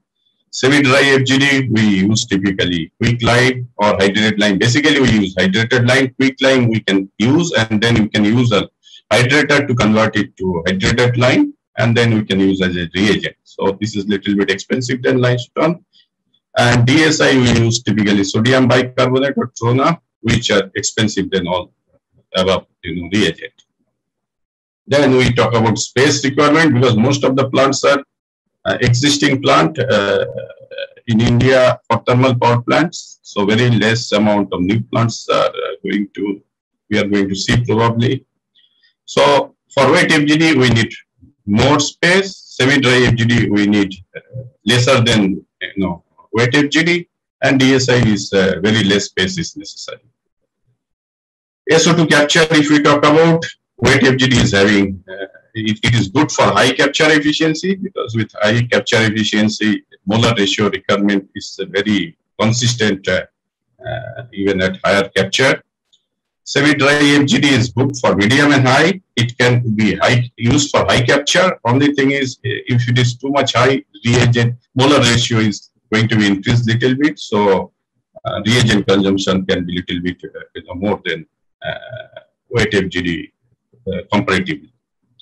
So DSI is typically it is good for medium and low because it cannot capture very high SO2. So typically, how do you differentiate SO2 efficiency? What we have done here is low means we are talking about less than 70%, medium is less than 90%, and high means more than 90%. So then we talk about chimney requirement in the existing plant. We are comparing without GGH option because GGH option may not be very lucrative perspective from previous feedback in different installations because GGH is typically it creates a lot of pressure drop. Number one, higher power consumption. Number two, maintenance is a problem because typically we are dealing with slurry, so a lot of choking, plugging, and all those issues are there. And for a bigger size unit, typically rotary is used, and in case of rotary, there is a possibility of leakage, and with respect to time, leakage can go up. So leakage means 1% leakage means straight away we are losing 1% efficiency. So that is the reason probably that is why in India, NTPC and all other customers are trying for the project without GGH. And in case no GGH, then for wet FGD, we have to go for a new wet flue chimney, or we have to convert the existing dry to wet, for which, as already explained, 3 to 4 months time is necessary. So maybe new chimney could be a good option. There are possibilities to build the chimney above the absorber, but typically wet flue chimney EPRI guideline doesn't recommend that because you need a bend, some kind of direction, change in direction, so that you get better separation in the chimney. However, in case of GGH is mounted over the absorber, then maybe chimney over the absorber could be an alternative solution. In case of semi-dry FGD, we don't need any new chimney, or we don't need to do any major modification because it's not cooled to saturation level. We have enough margin over dew point temperature. So even dry flow chimney can be adequate. For DSI, absolutely we don't need any modification in the existing chimney. And then booster fan requirement, it's another consideration we consider for this purpose is basically for wet FGD we need booster fan, because pressure drop, huge amount of pressure drops are getting added in the circuit, so which cannot be handled in an existing plant with the existing ID fan. So similarly, semi-dry FGD also it's same situation. However, for DSI, that requirement is not it's applicable because we are not going to change draft loss significantly. So from considering this, if we can see that space requirement is more in case of wet FGD, semi-dry FGD is medium and DSI is less. So now idea is we have to see what suits us best for our plant, depending upon all these various factors. Maybe there could be more factors which are not listed, and there could be more variables which are not mentioned here. So this is a very brief slide for our understanding purpose only. Now, let us talk about FGD technologies, what ISJEC can offer. We are in wet FGD business, and our technology provider is Babcock Power Environmental USA. We are also in semi-dry FGD business, and for that, more than 50 megawatt, we have our partner is Sumitomo SHI Foster Miller, Finland. And for semi-dry FGD less than 50 megawatt, we have joint venture with ISJEC Redicam system. It's with Redicam Italy. And for DSI, dry sorbent injection, we have case-to-case basis tie-up with UCC for this technology. So we have complete portfolio in FGD technologies. Now let us talk about wet FGD a little bit. What we have, I am only covering the wet FGD. Remaining part I am not covering in this presentation because of time. So wet FGD, typically we break it in three parts. One is absorber island, and there is reagent preparation, and there is byproduct dewatering. Idea is, as already explained, wet FGD we typically do not consider open loop. So if we don't use open loop, we need to spray the slurry, which will keep on changing its pH level. So if we go for open loop like seawater, probably that can be maintained. However, in a closed loop, we need to maintain external, by means of external reagent, which typically we use limestone for wet FGD application. So limestone we are adding to maintain the pH in the absorber slurry, so that absorber is always ready for resource capture. And then, since it is a wet, so slurry is generated. It is not a solid, byproduct. So we need to take out the slurry from the absorber, and that slurry we cannot throw it out because huge amount of water can be thrown along with that. So we need to dry it, and or we need to recover the water to the extent possible back to the system, so that water losses are minimized. In that is why byproduct dewatering system is introduced in the technology. So what we are having this our technology is basically it's a single loop open spray tower. Why we call it open spray tower? Because in spray tower design there could be tray design, which we are not offering. We are offering open spray tower design. It's an efficient system. It can handle high chloride. And nozzle, what we use is not a single direction, it is bidirectional, means we are spraying both upward and downward direction. So between two layers, we are trying to utilize complete space available in spraying it in both direction, upward and downward. So I'll show you subsequent slide. We can have multiple spray levels. And our top level, we prefer typically downward spray because we don't want to spray it up, which will increase the load of mist eliminator.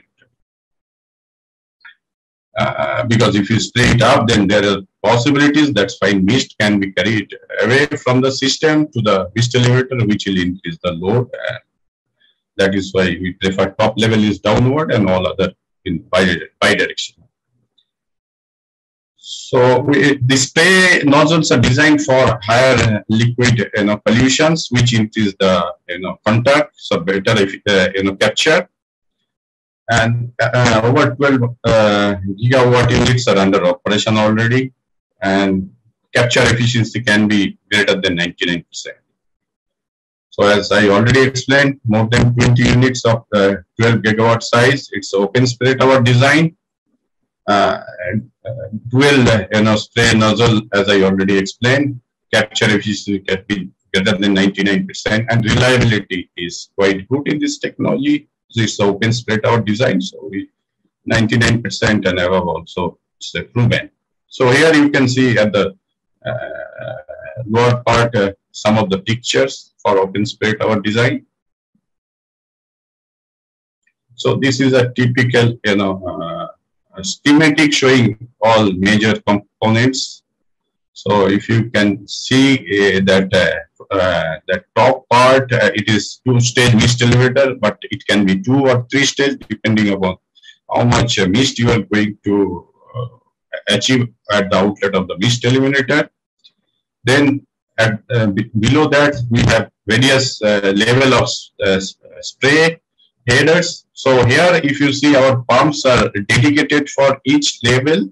That means typically if we are designing the system for 3+1 means spray levels, then 1 we can keep it standby, that complete system, nozzle, pump and everything. And these standby level you can keep on changing during operation to have readily available levels. And benefit is we can have separate levels for better turndown or controllability without losing the mist size or efficiency, because if you reduce the flow, then your droplet size can be different, which can be not as efficient as when it is running at full load. So we can take out the levels from the operation depending upon load to reduce or optimize the power consumption at part load. All these pumps and motors are identical to have better control and mandatory spare. So we only change the gear ratio by keeping same pump and motor model for various head requirement at different levels. Then you can see at the bottom we have oxidation air blowers in blue colors. So these are the major components in our technology. So this is how we stagger it. The reason of staggering is we want to see the more or less uniform resistance upstream and at the extreme upstream and downstream of the spray zone.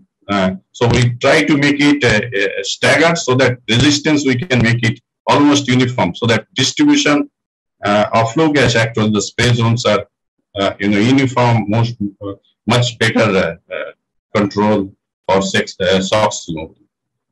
This is how different levels are shown in different colors. You can see.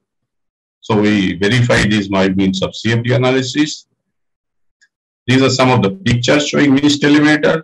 I think already it was explained. We need to reduce the mist from the wet flue gas because it is in very saturated condition and it's water droplets. We don't want to come along with the flue gas from the chimney because of acid rain. We don't want to go to that situation. So this is an agitator, what we put at the lower part of the absorber. Benefit is this agitator can be operational even when unit is under shutdown condition, so that we can retain the slurry for some time safely without any settlement. So it can be used for both normally operation and during shutdown condition. So this is another picture. We are showing external spray header, various spray levels over here. Recycle pumps are there. Now we can show some of the references. So this is the reference list. If you can see, most of the units are mid or higher size. Very few are lesser size unit, and those lesser units are clubbed with a single absorber most of the cases to control the capex. So you can see the installations. So I'll show some of the project what backup power is executed. This is Oak Grove Unit 1. It is 850 megawatt unit. Removal SO2 removal efficiency is more than 98%.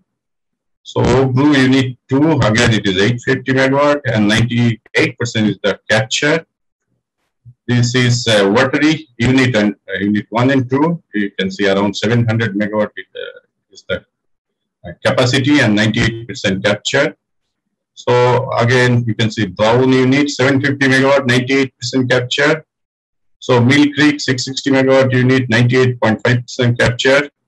So if you can see, most of the units are larger unit and with high SO2 removal, because that becomes very obvious for wet FGD application.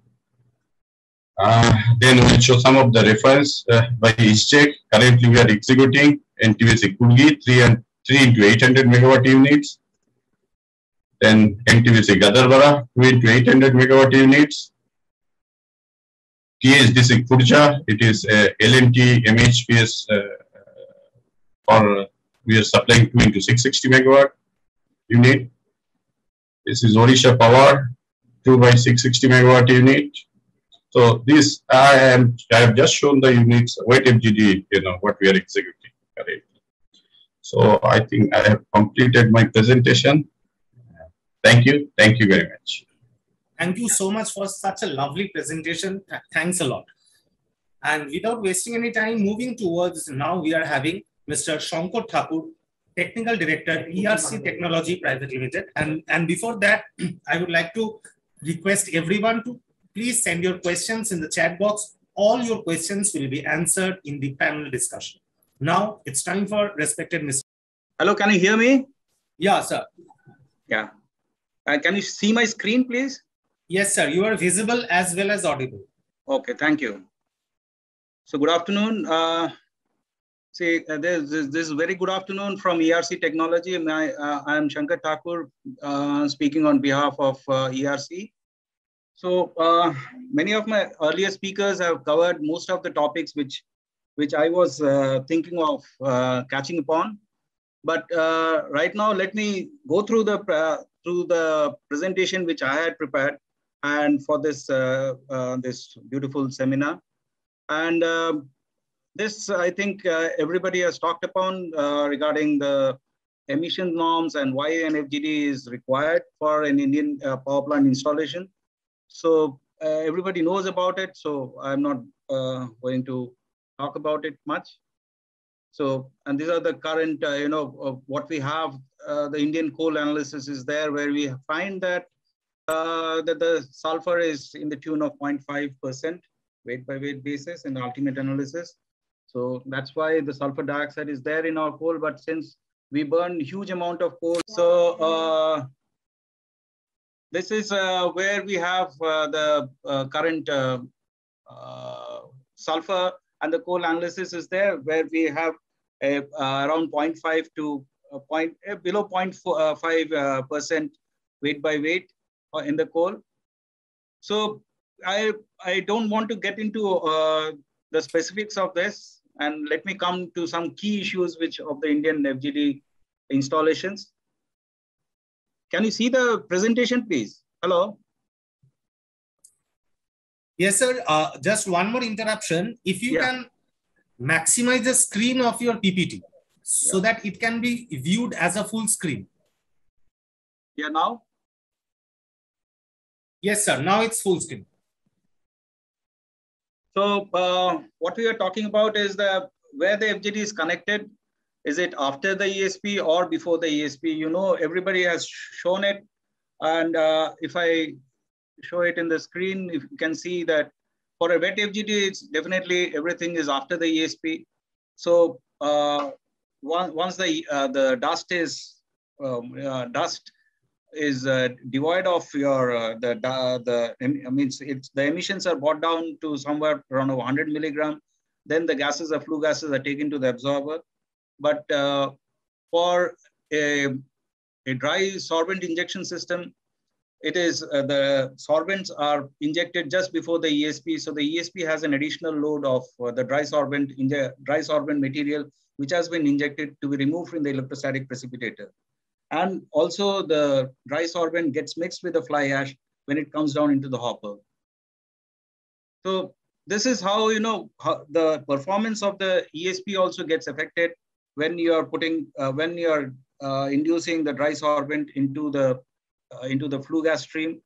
and when it's getting collected into the electrostatic precipitator. Then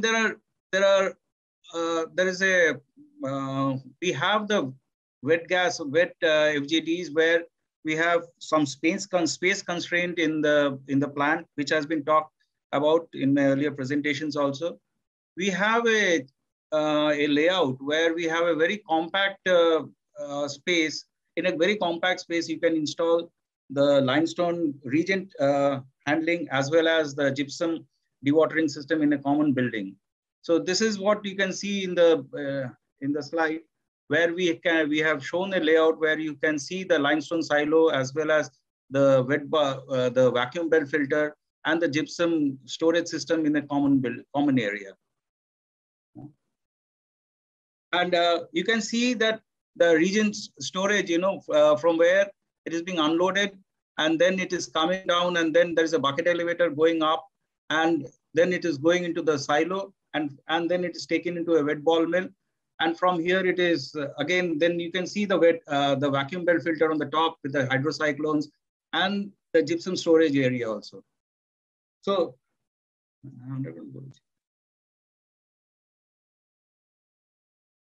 then we can talk about the alternate FGD technology experience in India.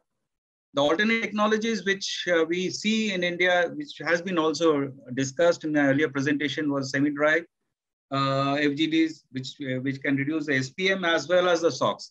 In some of the cases, we have in a SemiDry system where we have the absorber or after the ESP, and then we have the back filters. So even if the ESP is not performing, maybe it's not performing to the desired level, we have the dust collected in the back filter of the SemiDry system also. So that is one of the advantages of having a SemiDry system installed where we have a non-performing ESP. Then we can, and also what is happening is that the SemiDry is installed where we don't have much of space as for the Indian installations, where we are struggling to put any kind of an equipment in the existing power plants. Then we have the DSI, as been talked about in earlier presentation also. It's low in capex, but again, we have found that in some of the cases the fly ash is not saleable also, because the fly ash, as you all know, is the fly ash is taken and it's blended with a cement and it's sold as a pozzolana cement. So where if there is an impurity of this kind of sodium bicarbonate coming into the fly ash, then it may happen, and it happens also that it becomes unsaleable. Then what we know in some of the installations also, that there are some the teething problems of during the commissioning of the DSI system, which I think the technology suppliers are taking much care of, and they may overcome it in the near future. So there are some performance challenges in the DSI also, and we are looking forward that these are overcome in the near future, and hopefully this becomes also a success story in Indian installation. So then we come to the comparison which has been talked about in earlier presentations also, where we have wet FGDs in a higher capacity power plants, whereas the dry or semi-dry in the lower capacities power plant, and the type of regions being used, and the SO2 removal efficiency, the capital cost. These are all has been talked about. So we can see that in this one is that the sorbent used is in wet FGD is primarily is calcium carbonate, which is limestone, and the cost is from around 2,000 rupees a kg per ton. So, and the water consumption figures are also being shown over here. This is just a very rough calculation where we have collated from various installations. So these are the auxiliary power consumptions which has been talked about also. In the freshwater, we have around about 0.7% of the total power. And then in the seawater, the freshwater FGD means wet limestone is 0.7% and seawater is 0.7 to 1.5%, whereas in the dry FGD, we have 1 to 2%. And as talked about is that the existing stack can be used in some cases and by installing a GGH. And whereas in most of the cases we find in the tenders, in Indian tenders, we find that there is a wet flue stack where they are keeping the existing stack and using a new wet flue stack. So, but as said earlier also that for a dry FGD, the existing stack can be used without any modification. So going again is the wastewater also. This wet FGD generates wastewater, and the dry FGD there is no wastewater generated at all. The erection periods have been talked. Again, I don't want to go into that, and the downtime also has been talked about earlier also, which is there in the slide. So indicative space requirement, we have just collated some of the space requirement from various installations. This in the 150 megawatt, we have seen it requires 0.6 acres, and this is having a dedicated limestone slurry preparation and a dewatering system. Whereas 4 into 150 megawatt, which requires 2.2 acre, and 2 into 660 requiring 2 acres, and all these figures, they have a common limestone slurry preparation and a dewatering system in one place, either in one place or in different areas. But these are all common for all the absorbers. I have collated one paper where we have seen that what is the amount of limestone available in India, which is being used primarily in the cement production, and then in the iron and steel production and other chemical industry also. Whereas limestone now is required for running the existing installations of wet FGDs in India. So we have collated a list of some of the installation, 32 installations are there, and we have shown you over here that how much limestone will be consumed per annum for running this installation. So that is there one slide. You can very well imagine that limestone also will be required, and there may be a time where you'll run out of limestone also. So this is a slide where we have prepared with the 32 installation which we have studied or we have got the data, where we have collated that how much gypsum will be available after these FGDs are all installed and are in operation. Then the technology selection, we have been talking about the technology selection in the previous two presentations also.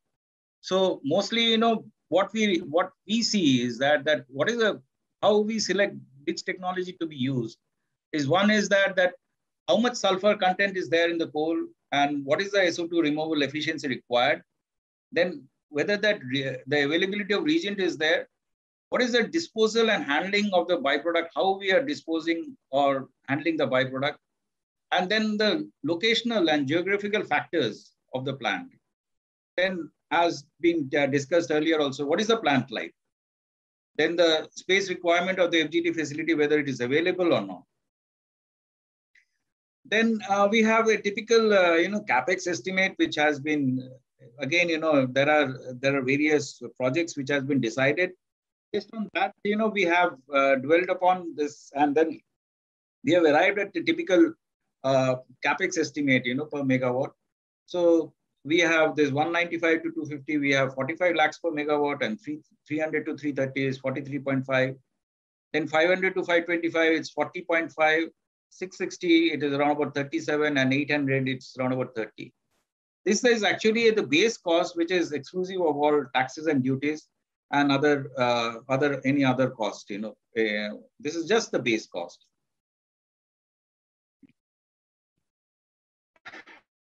Then the key consideration, which are the key consideration for the FGD systems are that the absorber foundation, which will require a special know-how and how the grouting is being done, how the piling is being done, and then how the steel strengtheners are being erected. These are the special thing and which requires special inspections and the QA process, which has to be very stringent for the absorber. The absorber being the heart of the system, this needs a special care and attention. So we have to have a special skill to do this kind of work for an FGD installation.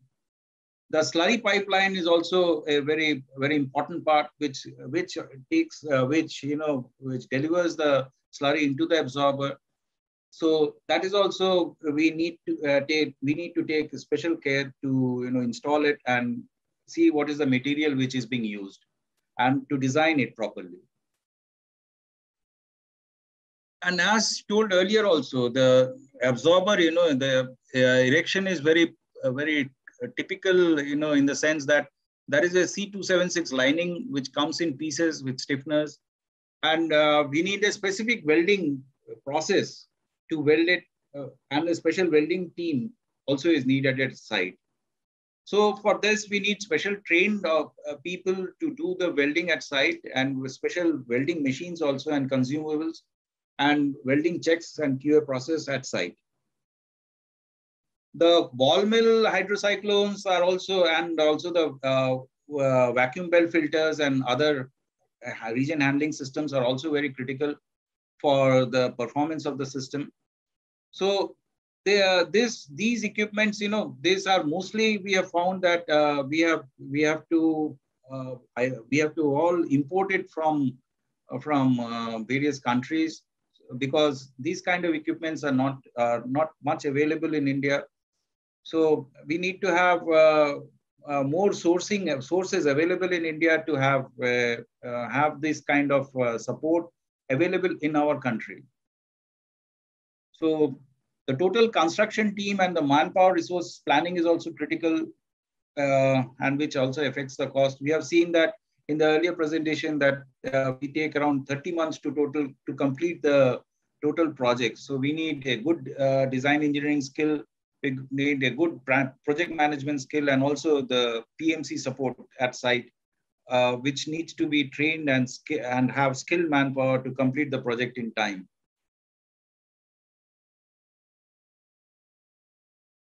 So again, the key points, one is the coordination and technology partner and QFGDM addressing all the data requirements and assessing the informations which we need at the site, which sometimes our customer needs, which our site support team needs.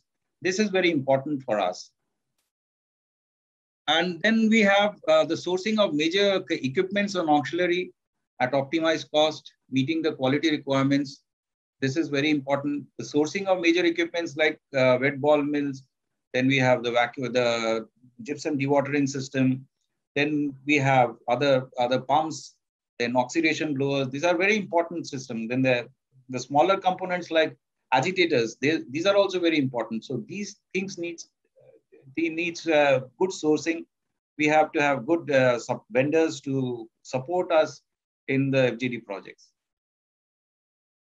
So the knowledge gap, we have is that we have very limited suppliers in the wet ball mill, fans and blowers, pumps, vacuum belt filters.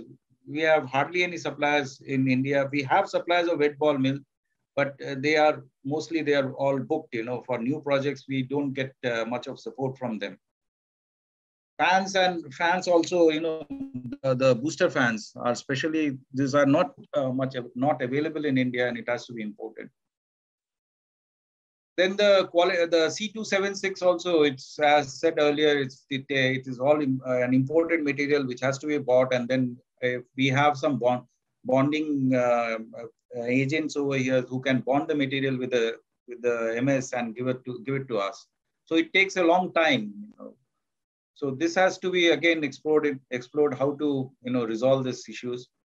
And erection and construction sequences and process of erection is also to be looked up, because we are not yet matured in this FGD installation. So once we don't have a trained manpower over here who have completed the whole cycle of this FGD installation. So that is also a view which we have over here. Then the absorber assembly and sequence needs to be looked into. The anti-corrosion part also needs to be looked into. the installation process of all the rotating machineries like the wet ball mill, the blowers, the pumps, everything needs to be looked into. Then the most critical is the DCS system, commissioning and integration, which is very much critical for the operation of the FGD, which needs to be taken care of. Then what does ERC do? Means how does ERC help in the FGD projects? Is that we take up the absorber engineering and review of the review. Then we take the process package detail engineering. We do the local equipment engineering. We also do the limestone package detail engineering. Then we take up the gypsum handling detail engineering. We take up the duct, piping, tank, silos detail engineering. Electrical detail engineering also is being taken up by us. Then we are geared up to take the control system DCS design and review, and then we conduct the documentations for the QA QC, commissioning, manuals, preparation of the manuals, and erection method statements. Then for the site engineering consultation service, we can provide the subject matter experts with several FGD site experience in constructions. This is a capability which we have. And we have varied skill levels in structural, mechanical, ENIC process and piping personnel who are experienced in this kind of activity. Then we can do the final erection checking with integration and commissioning advisory. Then we can conduct the hot commissioning and give the expert assistance during the hot commissioning service, hot commissioning of the FGDs. Then we can conduct the O&M training and with experienced person, and which if there is any request, we can take it up. And then we have the PMC team to assist and advise in the resource planning and site sequence for improved and parallel progress on the different sites, construction packages. Then we can advise on progressive QC inspection and skill development. We can assist in EPC site managers managing on periodic material and equipment supply flow schedule. We can assist in site management and local contractors to deal with local contractors on structural and strengthening of material in advance.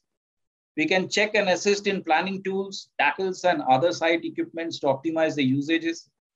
Then we can assist in alignments and correct erection, assembling, positioning of equipment supervision. Then the last, we have a specialization in the ESP retrofit, where we can undertake old ESPs, which requires urgent retrofit in minimum execution time within 4 to 6 months, minimum shutdown time within 25 days. So for this, we request you to contact ERC Technologies for perforated filters, filter column solutions. Thank you. And thank you for the time for hearing me.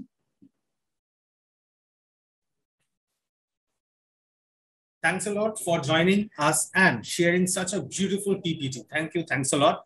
Now moving towards, we are having special person. We are having respected Mr. Ashwani Parswal, Director Projects Asia Pacific United Convener Corporation directly from USA. As a brief introduction of him, we are having Ashwani Parswal is the Director Projects in United Convener Corporation, 100-year-old USA-based company into environmental solutions. He's working in UCC for more than 15 years.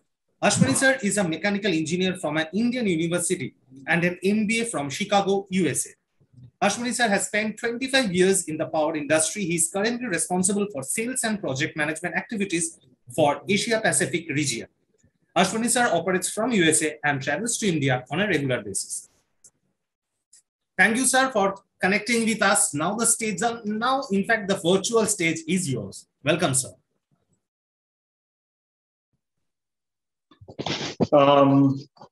Thank you so much. Can you hear me? Yes, sir. You are audible as well as visible. All right.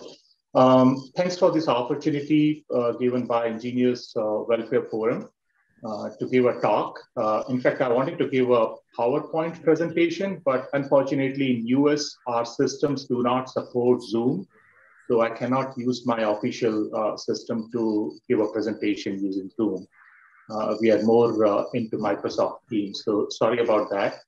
But I will give a talk. You have given me 15 minutes. I'll start with the company background. United Conveyor Corporation. Amrit Halder touched a little bit on that company background. So we are more than 100-year, in fact, we are 101-year-old company into different environmental solutions. We are based out of a city named Chicago in the state of Illinois in US.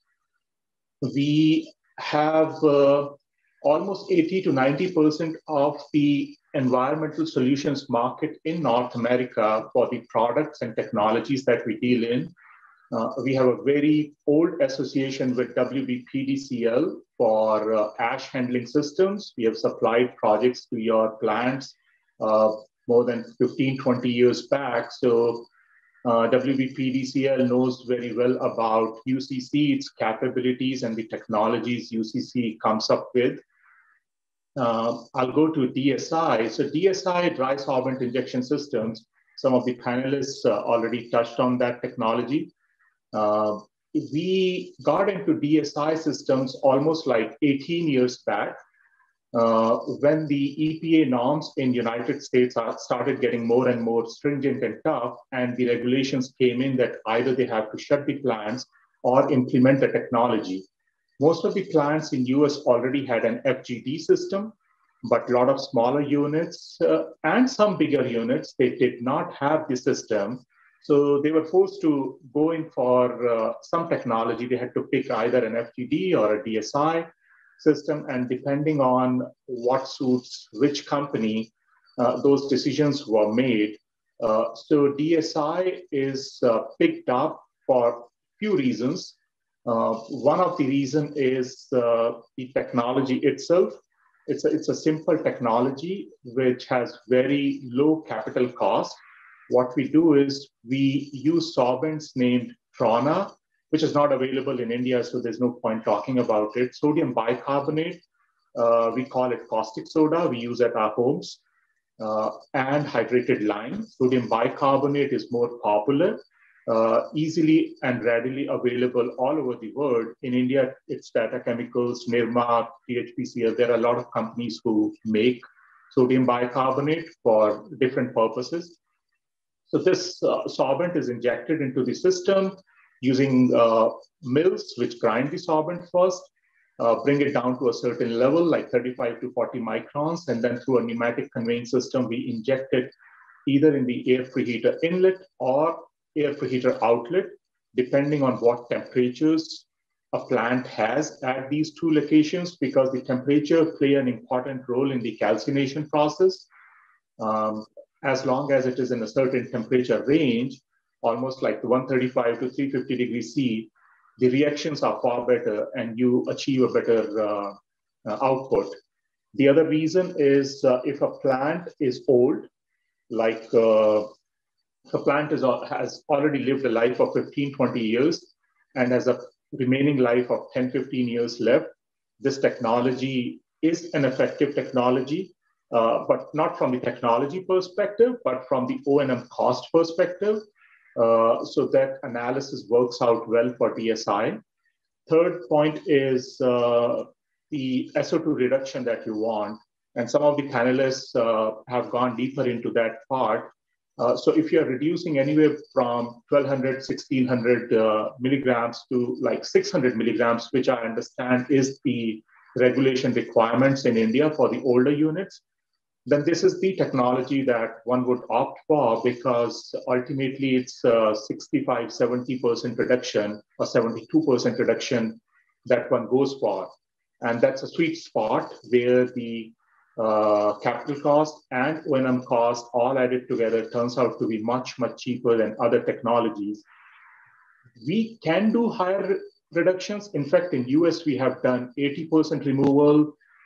There's a plant named Dairyland. There's a plant named Powerton. These are much bigger units, 800 megawatt units. Where we reduced like 93% using the technology. So technology is not a limitation, but definitely the O&M cost turns out to be extremely high because of the solvent cost. So we would not recommend a plant to go for DSI system if they are trying to reduce beyond 75%, because like I said, I don't want to sell a system which has very high O&M cost for you. So those are the areas. Then the capital cost itself is, I talked about this. I was looking at some of the slides by other speakers on the cost they have captured. I am not sure how they have arrived at those costs. To my understanding, it's anywhere between 15 to 20 lakh Indian rupees per megawatt. It can be much lower. It can be a little higher also, depending on what kind of system one opts for. Every plant has its own unique requirements, so it changes. Then the space availability is almost negligible. It's like you can fit in a DSI system within a space of 20 meters by 20 meters. Because the system itself is very simple. Apart from a silo, which you need for storage, it's a very compact system with a pre-piped, pre-wired mill and a simple pneumatic conveying system that feeds sorbent into the duct using what we call as lances. These lances, they disperse the sorbent in the duct and form a vortex, which helps in an effective control and effective dispersion. So UCC has almost 180 installations worldwide, primarily in United States, because DSI has started picking up in Europe and India in last few years.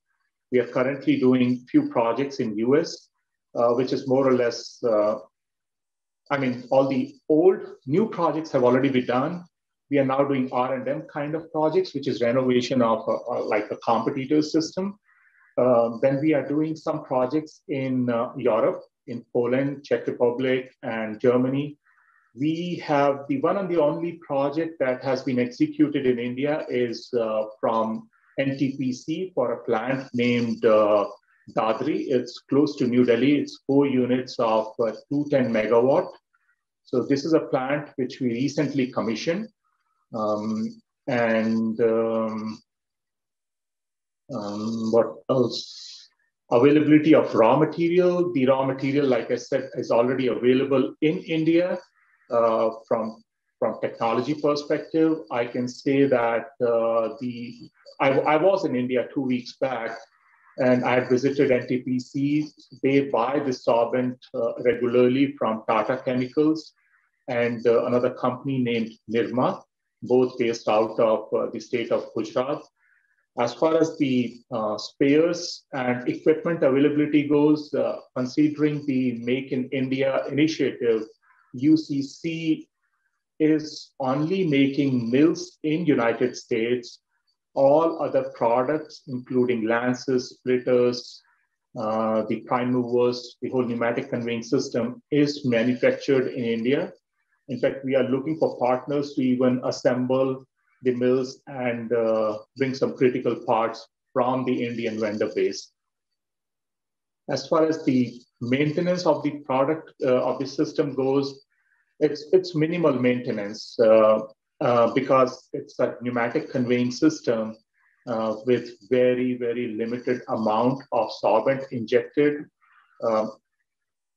It's for 210 megawatt, it can range anywhere between 2 to 3.5 tons maximum per hour of solvent injection. So this is negligible compared to the amount of ash the Indian power plants produce, which is like 35 to 40%. At times, it's more than 40% of ash.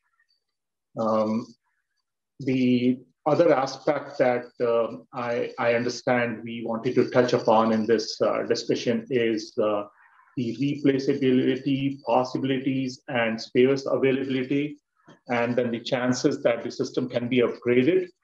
So this is, this is not a tailor-made system for a specific size.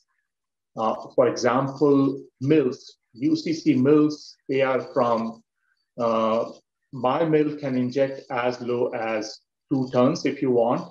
And if you upgrade the system tomorrow, it can inject 4 tons. Same goes for pneumatic conveying system that goes after the mill.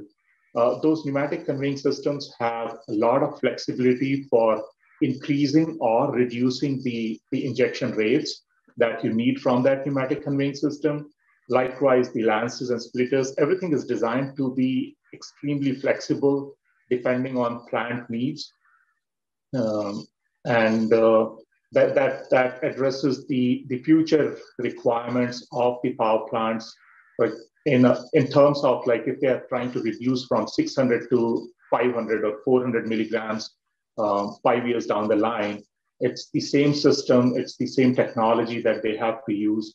They may have to go for minor changes or tweaking into the performance of prime movers, but beyond that, there's nothing that requires a change in the equipments or the critical products that get used in a DSI system. So that's all I have for you guys today on the DSI technology that we offer. I will not touch on the other technologies. All experts from different technologies are already a participant in this forum. I would just focus on mine.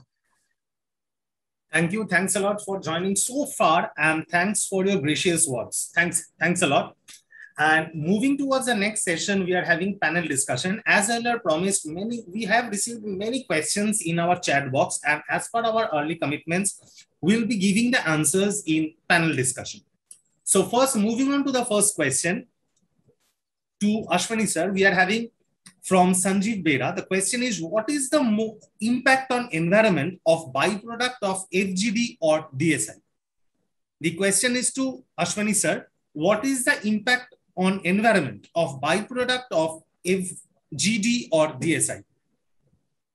I can't say about FGD. I can talk about DSI. Yes. So when you inject sodium bicarbonate, and environment is a very broad form, so I'll try to address to the extent I can.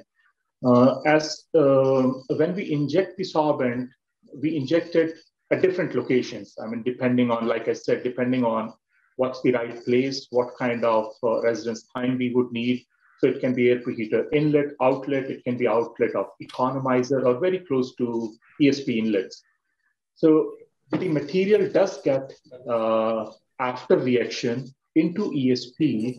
When it comes to ESP, because it's a sodium-based compound, sodium bicarbonate is a sodium-based compound. And after calcination, it becomes soda ash, and so it's a double calcination process that happens. Since it's a sodium-based compound, it helps to increase the conductivity. It has an impact on surface resistivity of ash. So ultimately, it increases the performance of your ESP. That's what we have observed in all the plants where we supplied our system. So that answers one part of the question, which is on the equipments. Then there is a byproduct. The byproduct is basically compounds of sodium, and it can be sulfates, sulfides. Our observation on different plants is depending on how much you are injecting, the sulfates and sulfides percentage is relatively low as compared to what you would need on a US power plant. And why I'm trying to give an example of a US power plant, it's a blessing in disguise for DSI systems in India, because you have so much of ash, so much of fly ash that gets generated. So the percentage of sodium bicarbonate or any other solvent that we would inject is relatively low. And that helps us ensure that the byproducts, which is again sulfate, sulfides, are also in a very lower value. Okay. Thanks a lot, sir, for your quick and prompt answer. Moving on to the next question. This question goes for Mr. Shankar Thakur. Sir, you are online, right?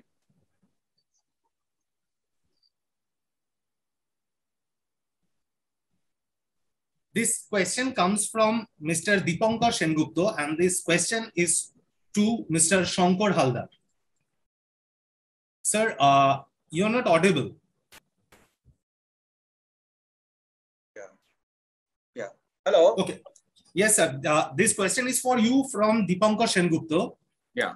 The question is, what is the effect on ESP performance after retrofitting dry solvent injection? Whether the effect is due to less SO2 remaining ash to ESP after DSI injection? Yeah.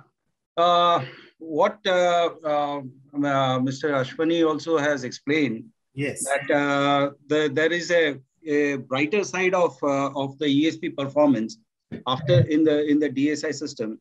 But my viewpoint is that I don't know about the Indian fly ash. What is the performance at the present? Because there is an increase in the dust load. First of all, maybe it's an alkaline dust, which we all know that alkalinity helps, but it is sodium oxide and calcium oxide which helps the improvement in the performance. But this is how far sodium bicarbonate will help. We are yet to see the performance of the ESP in Dadri and other installations in India. So basically, our viewpoint is that since the inlet dust concentration will definitely increase, it may be very low, but what we see is around 3,000 kgs per hour is being injected into the system. So that is quite a substantial amount of bicarb which is being injected into the system, and which increases the inlet dust load. So the performance of the ESP will definitely we find that it may get affected. And then after the bicarb is injected, this bicarb is carried into the fly ash, where we all know that Indian fly ash is being being marketed to the cement plants, where they blend it, 15 to 35% of in the PPC, that is Portland Pozzolana cement, that is mixed with the clinker, and then it's being marketed, so 35% of fly ash, 35% of this fly ash will go into the cement, which I definitely the cement, the quality of the cement may get affected, and we need to lower the amount of the sulfites in the mixture of the Pozzolana cement to make it sellable in the Indian market. Okay, thank you, sir, for your prompt. And as we are running out of time, so we are not able to take all the questions, but we are taking most important questions out of the chat box. The next question is for Shashi Kumar, sir. This question is for Shashi Kumar, sir. Sir, are you online with us? Yeah. Okay. The question is from Orunabo Das. Are the raw materials are easily available in India? We are already in trouble with ash disposal. Our FGD byproducts disposal may not be the burden of every plant. Sir, for your convenience, I can repeat my question once again. Yeah. Are the raw materials are easily available in India? We are already in trouble with ash disposal. Our FGD byproducts disposal may not be the burden of every plant. Yeah. So now to Devaki never.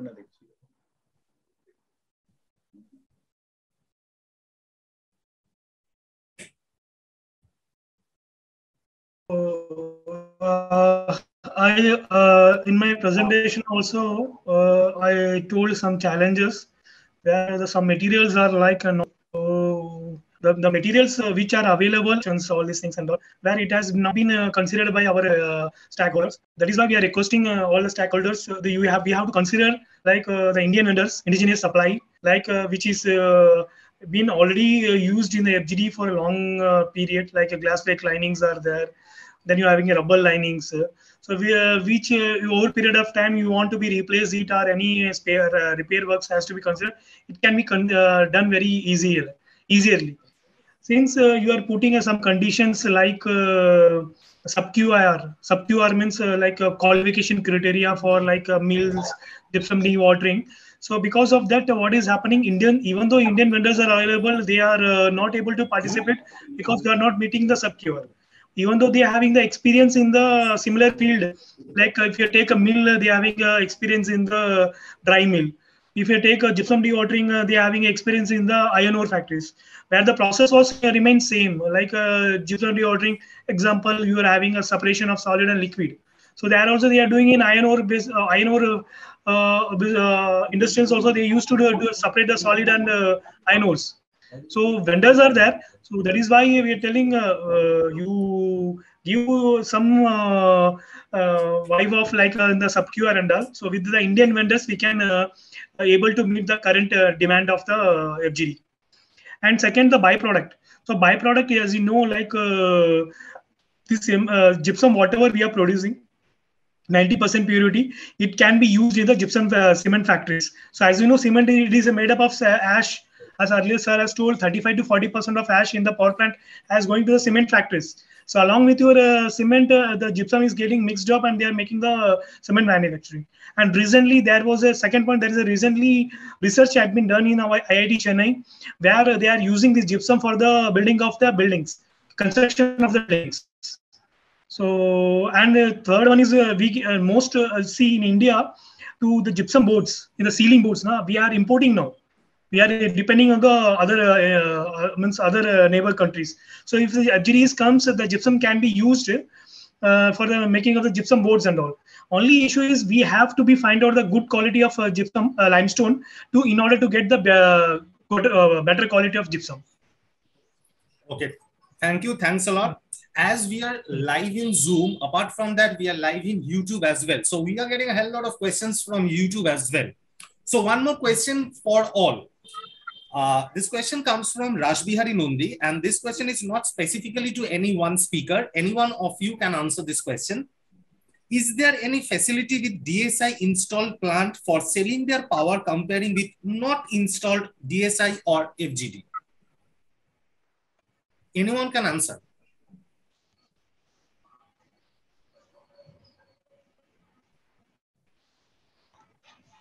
Can you repeat the question, please? Yeah, the question is there any facility with DSI installed plant for selling their power comparing with not installed DSI or FGD?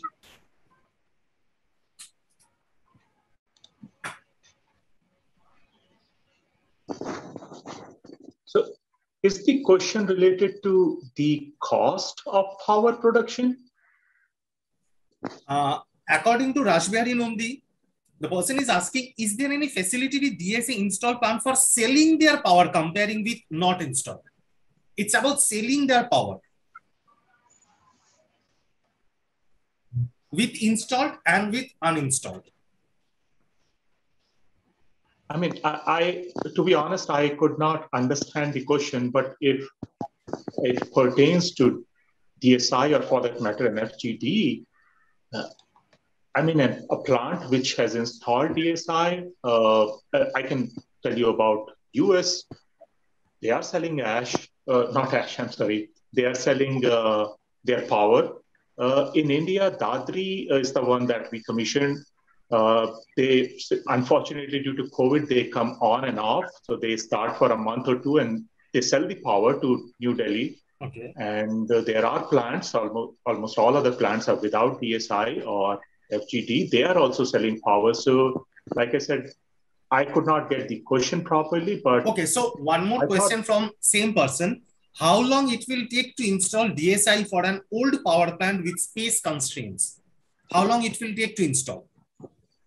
It takes almost 12 months to commission a plant and complete the, I would say, test run, reliability run, which we call in India, and hand it over. It's a 12-month schedule. Okay. And just one more question. What is the amount of byproduct is allowed in fly ash for cement plant? What is the amount of byproduct is allowed in fly ash for cement plant? I have heard it's 1.5%. I do not know. It's for the cement plant people, probably they are the better people to answer. But this is what I have heard when I travel and meet customers in India, or for that matter, other experts. Okay. Okay, thanks a lot. And we are having one more question for Shankar Thakur. The question is, which FGD technology is more popular throughout the world? Open spray tower or DCFS or JBR? This question comes from Mr. Shomik Shah. And this question goes directly to Shankar Thakur. I am asking the question once more. Which FGD technology is more popular throughout the world? Open spray tower or DCFS or JBR? Open space tower is more popular because there are many installations worldwide operating in this technology. So, and we have open space towers in India also. Okay, thanks a lot. And one more question for you, sir, from Mr. Sudipto Kumar Mukherjee. What are options regarding handling of blowdown effluent water from absorbers of WFLGD system in case of power not having ZLD process? The blowdown process, we have to, when we have this ZLD is definitely just being is installed in all the plants, and we have to have when it's blowed down, then the wastewater treatment has to run, because without that, you can't just let the water out of your system without a treatment. So it's a complex process. So we need to see and look into this matter. Okay. Thank you. Thanks a lot to each and every delegates, each and every speakers for joining us here and answering all the probable questions. And special thanks to our Mr. Ashwini Paswal for connecting so far from there to India in Kolkata, the city of joy. Thank you so much. And without wasting any time, I would like to go to our special engineer, Mr. Shomdeep Jana, member CEC EWF WBPDCL, for the vote of thanks. Welcome, respected engineer, Mr. Shomdeep Jana. Okay. Welcome, sir. Am I audible? Yes, sir. You are audible as well as visual. Good afternoon, everybody. Environment pollution being one of the primary concerns, not just a responsibility from our side, but also a responsibility for everyone to take. It is imperative that the government should ramp up funding for this cause, and this awareness should be raised not just from the end of the power plant, and the government and non-government bodies who are closely aligned with us and working for this cause. Many oil and gas giants like Royal Dutch Shell and British Petroleum have taken initiative to curb carbon and sulfur emission. Royal Dutch Shell has pledged to curb this emission by 35% by 2030. So it is not only a domestic crisis, but an international concern. On this auspicious occasion, on behalf of Engineers Welfare Forum, WBPDCL, I would like to extend my heartfelt gratitude towards Honorable Speaker Sri S. Suresh Kumar, IAS Additional Chief Secretary Power, Government of West Bengal, for its august presence. My sincere thanks to you for being here amidst your busy schedule. We are really honored to have you with us today. Also, I would like to extend my sincere gratitude towards Mr. Shashi Kumar, Manager BHL. Mr. Shankar Thakur from FGD Technology Private Limited, having you today is our honor and privilege. Please provide us your support and insightful help in the future as well. Mr. Amrit Haldar, ABB, Process and Proposal, ISGEC Heavy Engineering Limited. We are thrilled to have you with us today. We are really grateful. Your acumen and expertise will always enlighten us. Also, I would like to extend my sincere gratitude towards Mr. Ashwani Parsual, Director Project Asia Pacific United Conveyor Corporation. We will in future welcome you amidst us to enlighten us with your rich experience and looking forward to all the recommendations and solutions you had all will provide us. You will remain in our heart as one of our own and hoping to have you with us for a long time in the future as well. Especially thanks to Mr. Audit Sen as a coordinator of this program. Thank you, ladies and gentlemen, for being patient with us all along. We hope that this session had been insightful for all of us, and the lessons we have learned today may guide us more towards our pursuit.